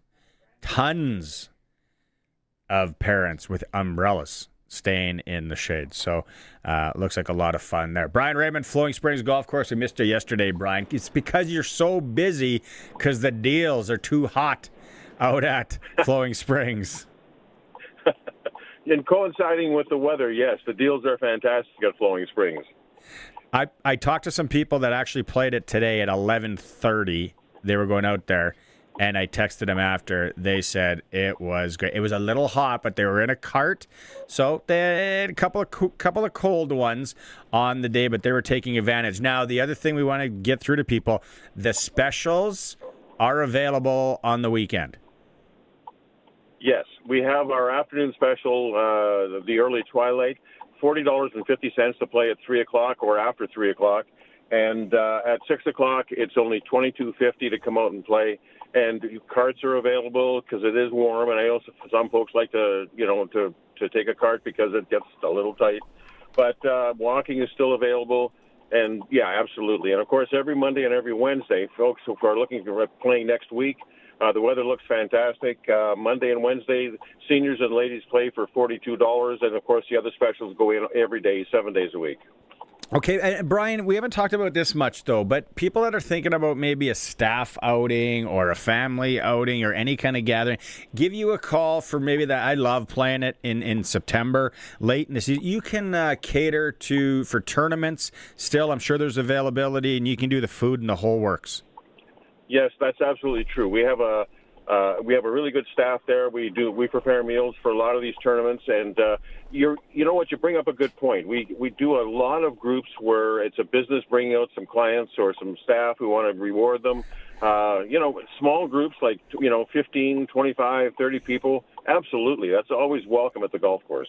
Okay, Brian, best way to get a hold of everybody and take advantage of things at Flowing Springs. We're still taking bookings for the weekend. Give us a call at 306-543-5050, and you can book online at flowingspringsgolf.com. Okay, Brian, have a great weekend. Stay cool. Yeah, you too. There you go. Brian Raymond, Flowing Springs Golf Course. Best value in the province to golf. That's what I say. Okay, Curtis, that's hour 2 in the books. We are going into hour 3. Luke, what are the odds he was in the pool this afternoon? Luke Mullinder is going to join us. We're going to talk to the first winner of the big prize of the Rider Scratch and Win tickets. Interesting story there. And then we're going to go back and hear more from Paul LaPolice from hour 1. It's a Sports Cage on the home of the Saskatchewan Roughriders, 620 CKRM. This is 620 CKRM Regina, the voice of Saskatchewan, a Harvard media station, streaming everywhere at 620CKRM.com. News is brought to you by Echo Sound in Fort Capel. Stay connected with a new cell phone from Echo Sound, your SaskTel authorized dealer. Call 306-332-6711. The news is brought to you by Crestview Chrysler Dodge Jeep Ram, home of Saskatchewan's biggest selection of Ram trucks and Jeeps. CrestviewChrysler.ca. It's 5 o'clock. Good evening, mainly sunny and 30 degrees in Regina. I'm Denis Conroy from the Sask Today newsroom with 620 CQRM News. The Saskatchewan Public Safety Agency is reporting 49 active wildfires across the province today. As of this morning, 5 fires were contained, 7 were not contained, and 30 remained under assessment. Another 7 were listed as protecting values, meaning crews were focused on defending people, property, or important infrastructure. The agency was also responding to 8 flooding incidents and 1 other emergency support incident. No active evacuations were reported. New details have emerged in a deadly wildlife investigation near McTavish Lake. Saskatchewan's Ministry of Community Safety confirms a bear was involved in the death of 2 people whose bodies were discovered after RCMP received a report of a suspected wildlife incident on July 15th. Conservation officers have since located and euthanized the bear. The investigation is continuing, and officials are reminding anyone spending time outdoors to remain alert and take precautions around wildlife. Road work is set to slow traffic across parts of Saskatoon. Starting on Saturday, motorists will encounter a series of closures and lane restrictions on several busy roadways, including Highway 18, Circle Drive, and Idlewild Drive. Additional work is scheduled Sunday and Monday on Confederation Drive and 20th Street West. The city says detours will be clearly marked and advises drivers to allow extra travel time while crews complete maintenance and infrastructure upgrades. Today is the final day to apply for the Saskatchewan Chamber's Young Entrepreneur Bursary Program. The program will award 57 bursaries worth $5,000 each to young business owners across the province. Eligible applicants must be between 18 and 35 and own a Saskatchewan business operating for 10 years or less. Chamber membership is not required. Moose Jaw is celebrating 30 years of the Saskatchewan Festival of Words this week. The festival continues through Sunday with more than 50 events across the city. Visitors can attend workshops, author readings, literary discussions, and live performances featuring Canadian and Saskatchewan writers. Organizers say the annual event encourages a love of reading and writing while giving people the chance to meet authors and explore a wide range of stories and ideas. Today marks 100 years of service by the Royal Canadian Legion to veterans and communities across Canada. In Regina, a flag-raising ceremony took place at City Hall this morning. The event had a remembrance service and wreath laying to honor those who served and sacrificed for Canada's safety, security, and freedom. That's 620 CQRM News. Read more stories from around your community and around the province at sasktoday.ca and 620CQRM.com. Weather is next. Come on. What happened? Broken strings again. That's the 3rd one this summer. Maybe the beach doesn't like your solos, man. Hey, man, while you're changing that up, we're going to head to Echo Sound, your SaskTel authorized dealer. Get connected with SaskTel Internet, Max Stream TV, and the latest cell phones. Laptops are in stock at great prices, and once they're gone, prices are going up. So now's the time to buy. Echo Sound, your SaskTel authorized dealer in Fort Capel. EchoSound.ca. And now your summer savings report for Crestview Chrysler in Regina. Current conditions include no-charge diesels on select Ram trucks, kicking off a powerful month of savings here in Regina, and adventure seekers can get into a brand new Jeep Cherokee with payments starting at just $279 bi-weekly plus tax. Forecast models are calling for heavy discounts, low finance rates, and serious trade values, all expected to continue throughout the entire month. This has been your summer savings report for Crestview Chrysler Dodge Jeep Ram in Regina. Weather for next-gen coatings, spray coatings for truck bed liners, rocker panels, and more. Same company, new name, 1865 McCarra Street, Regina. And Kevin's Marine. Make the most of summer with a boat or pontoon from Kevin's Marine in Fort Capel. kevinsmarine.com. Relatively quiet weekend weather lining up with the exception of some isolated shower activity tomorrow. After a clear night tonight, we will be looking at a little bit of extra cloud cover at times during the day tomorrow. And those showers will be largely thanks to an approaching warm front. That boundary will move through the area late tomorrow night with a weak trailing cold front following on its heels very closely. Sunshine returns with windy conditions Sunday. Mainly clear tonight down to 18. East to southeast winds will be light, partly sunny with a 30% chance of showers tomorrow. Quite warm with a high of 30. South to southeast winds at 15 to 25. Clearing 18 tomorrow night. South to southeast winds at 15 to 30. Mostly sunny and rather windy on Sunday with a high of 29. West to northwest winds at 20 to 35, gusting 45. Partly sunny skies expected Monday with a high of 27. And mostly sunny skies Tuesday. Seasonable temperatures with a high of 26. With your 620 CKRM Precision Weather Forecast, I'm meteorologist Russ Murley. For over 40 years, you've known them as Regina's trusted vehicle protection specialists. Now they're introducing the next gen of coatings. New name, new level of protection. They're now next gen coatings. 3 generations of their family have served your family, and that hasn't changed. Same owners, same commitment, ready for the next gen of truck beds, rocker panels, trailers, bumpers, and running boards. The company hasn't changed, just the name. Next Gen Coatings, 1865 McCarra Street. The next gen starts now. At Kevin's Marine, the lineup is stacked and ready. Legendary Lund boats built for serious fishing and non-stop family fun. Stretch out, crank the tunes, and cruise in style on a brand new pontoon from Bentley or Crest. Or drop the throttle and make waves in a 4-wind sport boat. All powered by trusted Mercury 4-stroke motors. Right now, manufacturer rebates, dealer discounts, and low payment financing. Make decking easy with Shoremaster aluminum docks and lifts. Visit Kevin's Marine in Fort Capel or kevinsmarine.com. Broadcasting from Century Studios in downtown Regina, Harvard Media presents The Sports Cage, where Saskatchewan comes to talk local sports. Be part of the show. Call 1-866-767-0620 or text 306-936-6262. The Sports Cage. Streaming at sportscage.com, our YouTube channel, and on the radio at 620 CKRM. Welcome back to hour 3 of the Sports Cage, going into the weekend for SaskToday.ca. Curtis has been with me. If you missed any of the program so far, we got you covered. Go back and listen to it in podcast form or watch it in podcast form on YouTube. It's brought to you by Fries Tallman Lumber in Fort Capel and Regina. More than a lumber yard. We got siding, decking, roofing. There's a window and door sale on right now. Delivery available to the home or cottage. Fries Tallman Lumber. Back out on the Western Pizza guest hotline. That's my supper plans right there. Western Pizza tonight.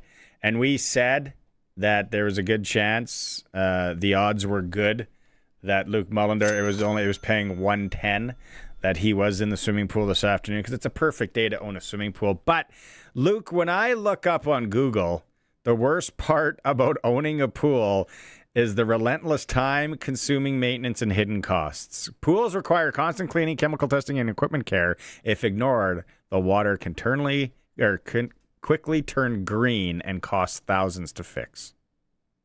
Yeah, totally. Yeah, if you're a complete schlep and didn't know what you signed up for, obviously it's a lot of work. Yeah, I agree.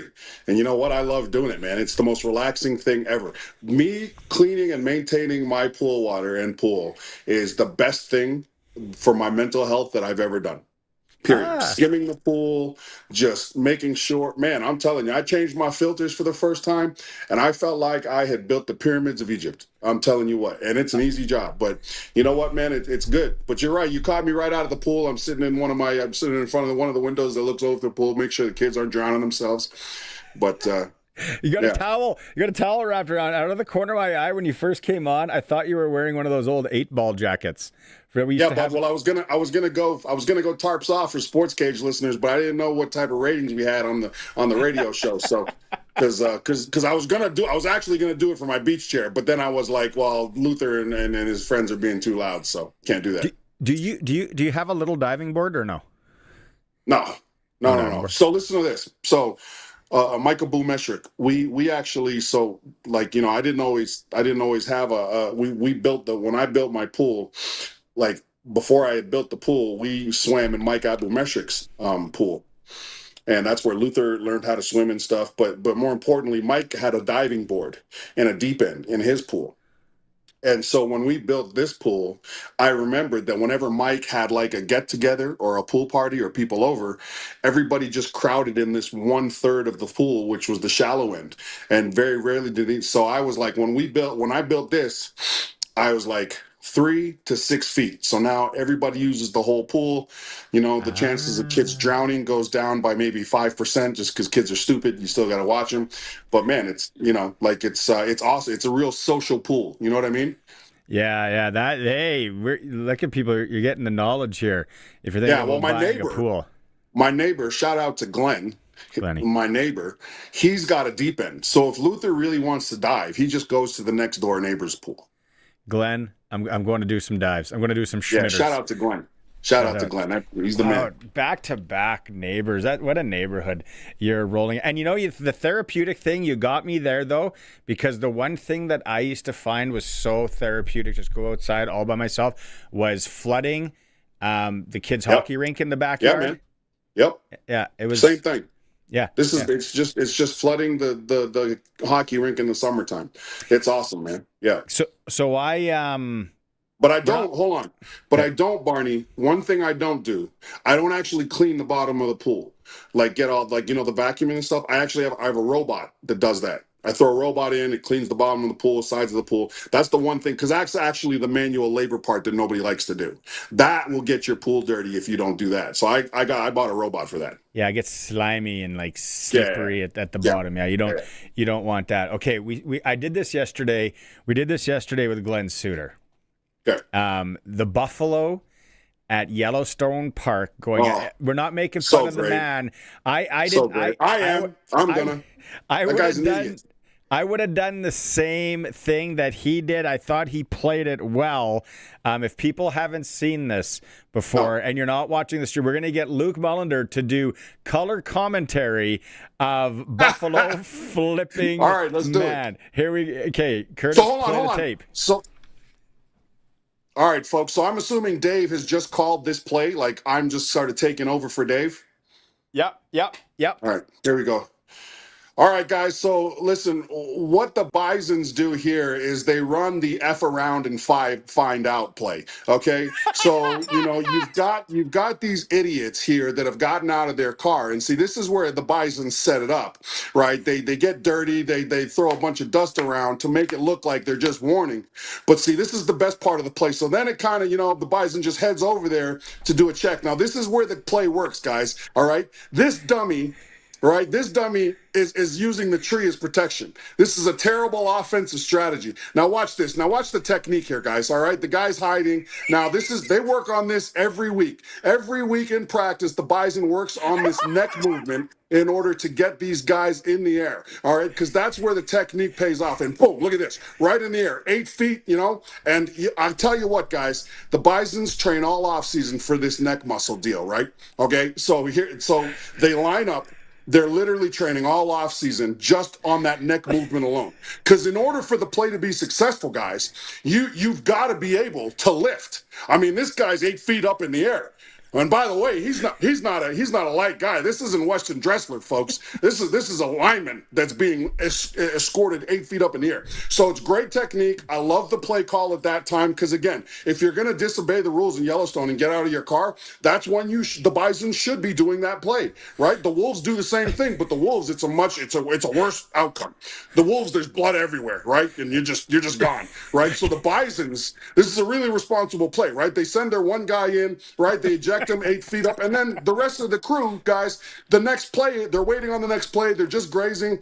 I'll tell you what, man, the F around and find out play is probably one of the most effective play calls when you've got stupid tourists that don't read the instructions when it comes to the car. Does old man Marley there rest on his laurels a little bit, Luke? Yeah, well, here's the thing, right? That's why the F around and find out play is effective because normally the people that they do it on are those idiots that don't work out, that just think that the world is their oyster, right? And just think they can do whatever they want. Normally, these people don't have any physical attributes about them, right? And that's what creates the buoyancy to lift them up in the air. They have very little muscle, right? They don't have a lot of brain cells, so the internal weight behind them is actually not that much. So these bison, they just go all off season waiting for this neck move, and it's just executed. I'll tell you what, man, Dave. If I was the Bison coach, I'd be all that. They're gonna watch that in film tomorrow, Dave. They're gonna watch that in film, and it's gonna be a great film moment. Oh, there it is. There it is. The breakdown. I didn't think it was that bad of a move. I thought the Bison did play it well. But okay, let's move on. Oh, that was great. Edmonton, BC tonight. What? Yeah. Bigger game for Edmonton to kind of, we got to beat BC here. We think we're a good team in the West, or BC saying, we got to start putting some wins together here because the West is going to be a dogfight. Yeah, well, you're kind of in that situation where the first 6 weeks are gone, and nothing's really. You got to remember, I mean, BC in 2011, I think that they start at 1-9 and still won the Grey Cup, right? So there's plenty of time. It's just there's a little bit of sense of urgency on just making sure, not necessarily getting the wins right now, just making sure you guys are playing together. So I think that BC now, right, you get your first win out of the way, you feel good, and then you can harness like everything that you see on film now is actually a winning play versus a good play and a loss, right? So now you're like, okay, this is well executed. It's like the Bison we just watched, right? Like there you see yourself executing, and now you're executing and you're contributing to a win. You're not just executing a play and you're on a losing squad. So it's a different feeling altogether. I would expect it to be a good game. I kind of hope Edmonton wins though, because I want Edmonton and Saskatchewan to be everything that I'm imagining it right now next week.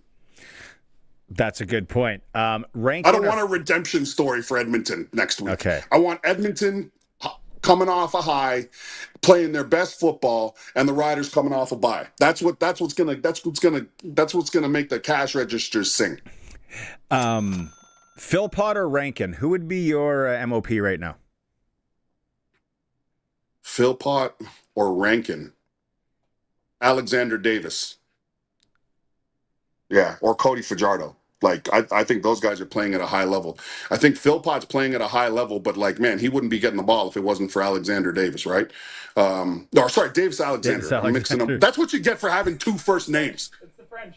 You got two first names, and that's what happens. It's the French box. It's backwards. Dude, I knew this guy named what was his name? It was like Gary Robert, right? Like Gary, those are two first names, and he wondered why everybody was confusing him. It's because. So you got Davis Alexander, I think he's playing at, but between the two, I think Rankin would be the guy next. He is awesome.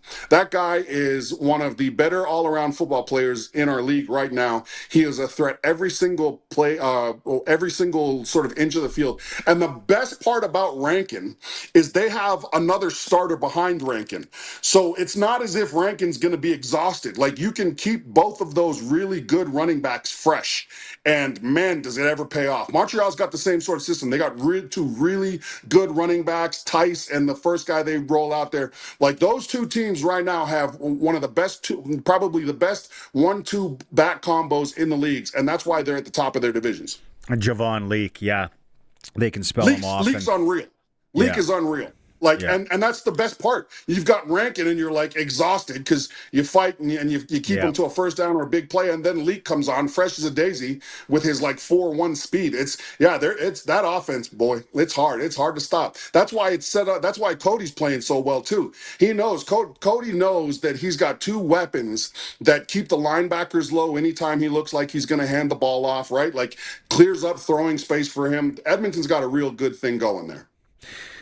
Over under, it's set at 60.5 tonight. I just hit the over. I'm going to stop at the Lotto Spot retailer and take the over as well. Where would you go tonight on that? Where's the game being played? Edmonton. Weather's perfect. In Edmonton? Under 60. Okay. Curtis likes like close to it though, like 58. I'm talking about like 58 and a rouge, like 59. So it's going to be like a nail biter. right? He Like said- I took the under last week with the Riders, and I was getting mad at like the garbage points that were getting scored. I remember I texted you, Barney. I'm like, man, Yeah. somebody better just win this game. I don't want to see another garbage point scored. But oh well. We gotta like back up the podcast here because I literally said like the first hour it's gonna be 58 points. We're on like the same wavelength there, and hit the under. So go for it. You need to go over for a swim. Curtis. C2, it's C2. That's not going to work. I know what you're trying to do. You're trying to get on the same page as me so you can have your first name back, but it's not going to work. You're going to be C2 forever. Nice job. Hey, there's rumors, or there's a report that the Riders are bringing in a pass rusher and a Derek Robertson, who was a UFL All-Star, just finished playing with DC. If those reports are true, beneficial, because is that one thing the Riders are missing right now is a little bit on that pass rush? Oh, the Riders are developing nicely. I mean, you always want more players, right? And more pass rushers, especially. You got to guard against injury. But right now, that first defensive line that we got going, and Pate now adding to that, being like Pate and Jalen and Desmond Evans being able to play end and tackle. Like right now, that group is gelling. That first five, not just the first four, that first 5 or 6 guys, they're really coming together. So I wouldn't mess with that chemistry they're building. But I always listen. You always want to push guys, right? Make sure guys know that it's a business and there's always somebody behind you. And you always need pass rushers for injury. So, yeah, it's a guy, I don't know much about the guy, right? I'm a CFL guy. I'm not a UFL guy. So I'm a CFL NFL guy. I don't have time for another sport, another football, unless it's flag football on Luther's team. And it hasn't been published by the Riders yet. So it's just reports. Oh, okay. That's the case. Yeah. Those guys. They're using their athleticism well. They're gelling, like in terms of their games that they run. Like when the defensive tackles loops around and defensive end, right. The way they run their games, they're really coming along with that. Like they're gelling. I would let them keep rolling as a group for sure. If you had to ask, if you were on another sports talk show, which sometimes you are from around the country, and they said, explain Jackson Ford to us, this guy that keeps stopping people on third down, how would you explain him, Luke? How would I explain Jackson Ford?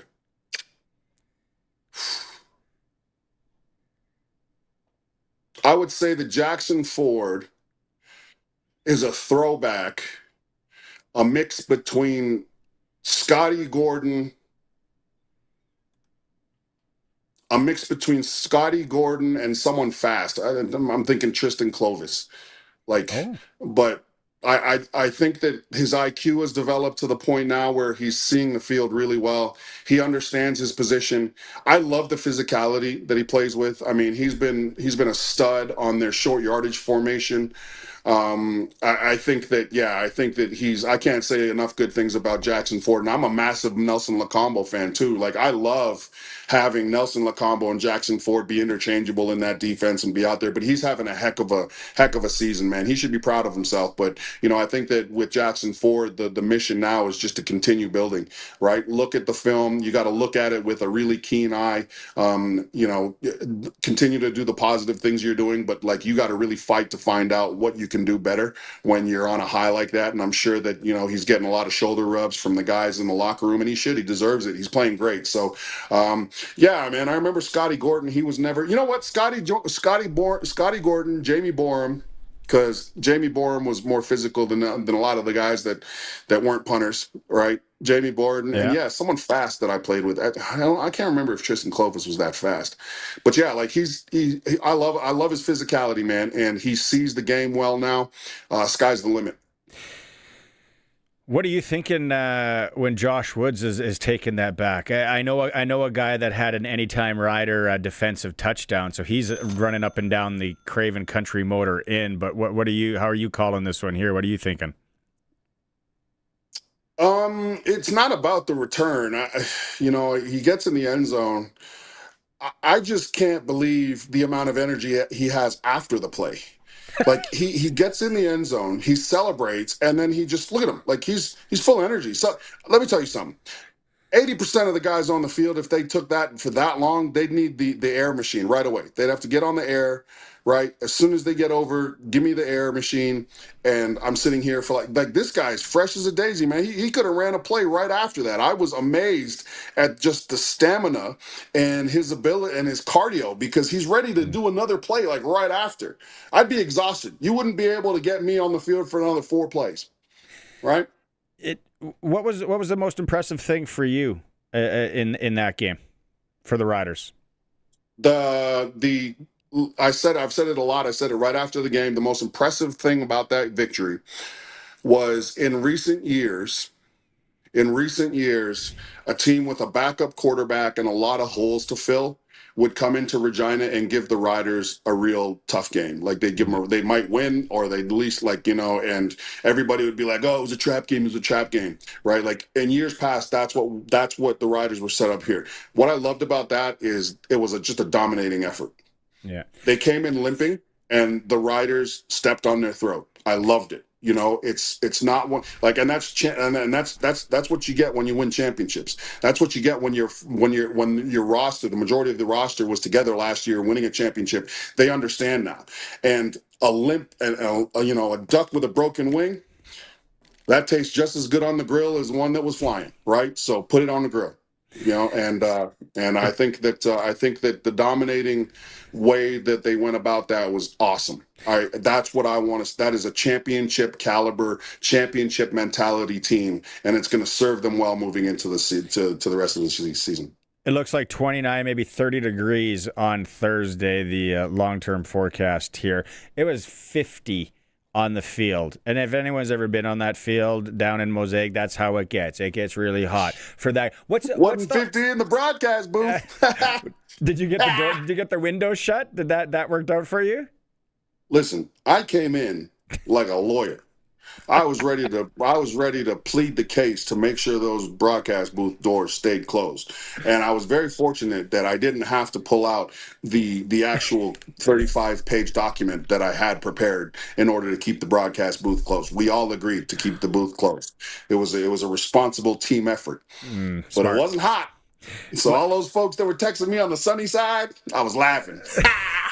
Okay, last question. What's the hottest game you remember playing in? Maybe it was a college game. I don't know. Maybe it was a CFL. You know what? I think it was one of the Labor Day games. I can't remember which year, but I remember one of the Labor Day games was extremely hot, and we won it, obviously. But I just remember, because it was funny. Early 2000s? Yeah, for sure. And it was just, I just remember Labor Day being just a scorcher. I was there. Which year was? I don't remember what year that was. I can't put my finger on, but it was in the wood stands on the north end zone, back sweat, big cargo shorts, sweating, drinking beer. Double fist. Man. Double fist guy. Double fist guy? Yeah. Those 5'8" guys, they can hold their alcohol, boy, I tell you what. Well, I got to pick up Junior at like 8:00, so I got a 2-hour window that I'm not doing anything. I don't know if you're doing anything, but come by the pool, man. I'll text you my address. Come by the pool. I'm gonna have smokies on and everything. My buddy Tyler's about to come over here. Yeah, come on by. Like everybody always says, well, why don't you invite me to the pool? Yeah, I'll tell you what. Everybody's more than welcome to come over. I just, like my phone is not attached to my hip when I'm sitting on my beach chair. You know what I mean? Like I'm not thinking about, oh, you know what? It would be really nice to see so and so. No, just come by. Maybe I'll stop at Giant Tiger, grab some new trunks, and then do that up. I don't know. Well, no, you're not that tall, so you could probably fit my son's ones. Yeah, got some. Good finish. Okay, if not, we'll see you tomorrow night. We'll have a good time. If you want to do something after tomorrow night, there's a cabaret. I got a bunch of tickets. If you're wearing cowboy boots and stuff. Cabaret. Come on now, man. You knew what I was going to say to that before you even said that. Out loud. Cabaret. Okay. Cadbury chocolate, maybe. I'll see you guys tomorrow. See you tomorrow. There he is, our football analyst on the Roughrider broadcast crew, Luke Mullinder, going back into the pool. That call on the Bison. You might need to post that. And he said he's making fun of him. I didn't want to make fun of the old man. That was a good call. He did good work there. It's a Sports Cage streaming through our YouTube channel, sportscage.com. He's a Saskatchewan Roughrider legend. a Grey Cup champion, and part of the Sports Cage. Catch Double Talk with Darian Durant every Monday on the Sports Cage. Doubles is talking all things CFL and Riders like only he can. Double Talk is brought to you by Dutch Agriculture, quality for generations. Catch it live Mondays, just after 5, or check out the podcast at sportscage.com. The Roughriders season is here, and the biggest 50-50 in Saskatchewan is back. Last year's 50-50 raised over $3.3 million for amateur football in Saskatchewan, and we couldn't do it without you. Thank you, Rider Nation. This year, we have bigger loyalty and early bird prizes than ever before, not to mention those life-changing 50-50 jackpots. See all of the prizes and buy your tickets today at riders5050.ca, and never miss a chance to win when you sign up for the 50-50 Club. Riders 50-50 is presented by ISC. Lottery license LR260010.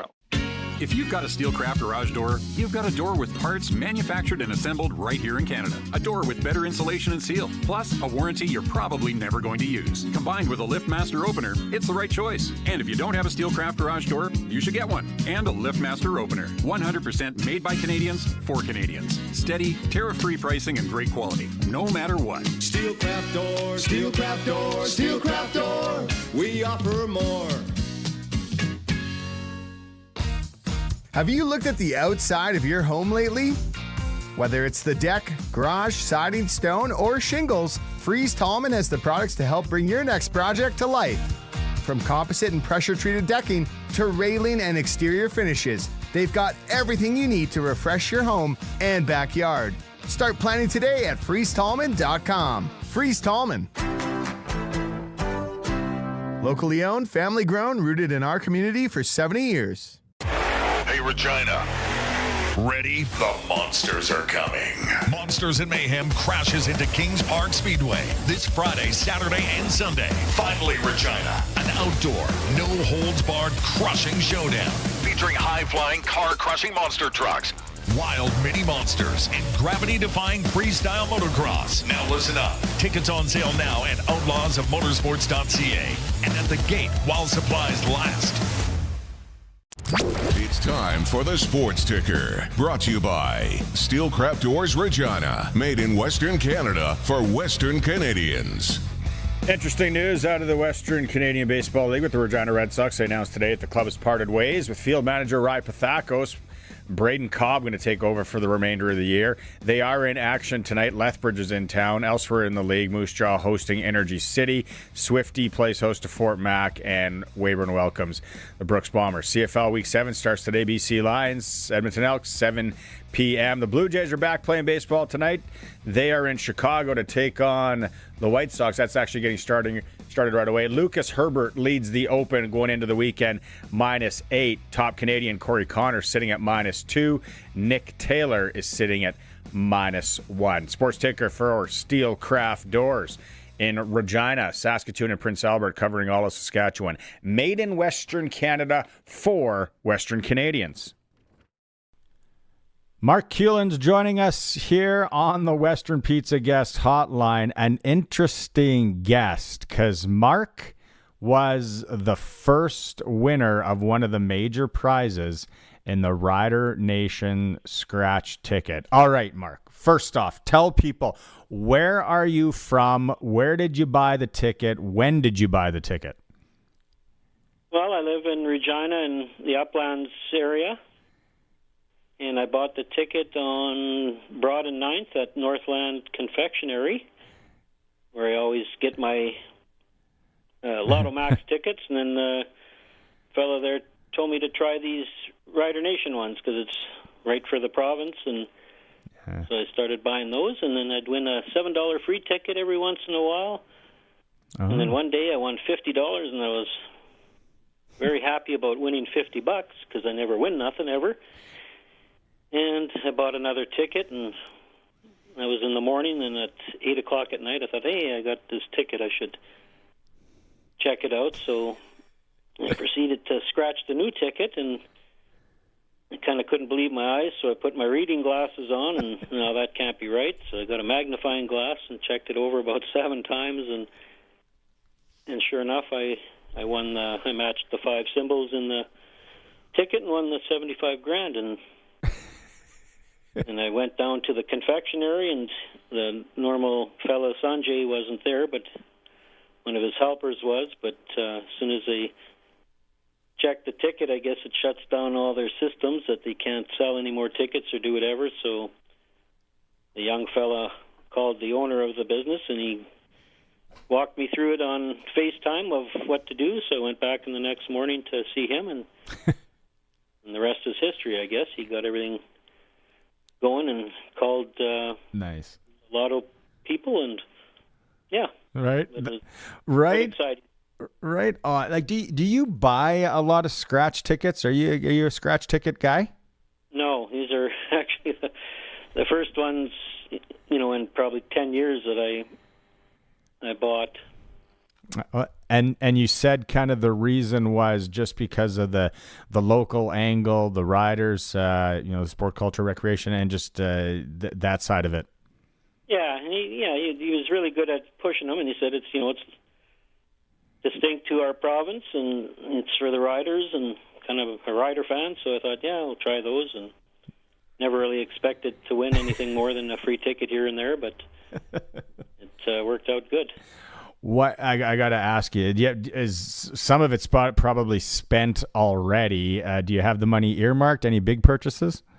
Well, a lot of it's gone. I thought I'd pay my one daughter's vehicle off, and then because I did that, you got to do the same for the other one. So she's planning on some trips, one to Argentina and one to Ireland. She's got friends there, and so give them money. And then my mother out in Duvel, her shingles are gone, so I thought, you know what, do the shingles. So yeah, about $50,000 is gone, and so I get 25 of it. So that's still nice. That is good. Did Sanjay get anything? I actually gave him some money. Yes. Oh, geez, that is really nice. Are you still playing? Because that's the first of the big ones to go, from what I understand. Are you still playing it? Yeah, I've got another one in front of me here that I bought the other day that I won $7. So I guess when I go there next, I'll get another one with my $7 winning ticket, and maybe we'll get something else. But probably lightning won't strike twice. But it's if it helps, whatever, that's good.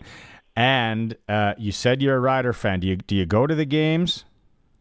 I went on Sunday to that nice hot game, and the one 2 weeks before. And what are you thinking? I don't go to every game. No. What are you thinking about the team so far this year, Mark? They're doing very well, And the other thing that Logan Furland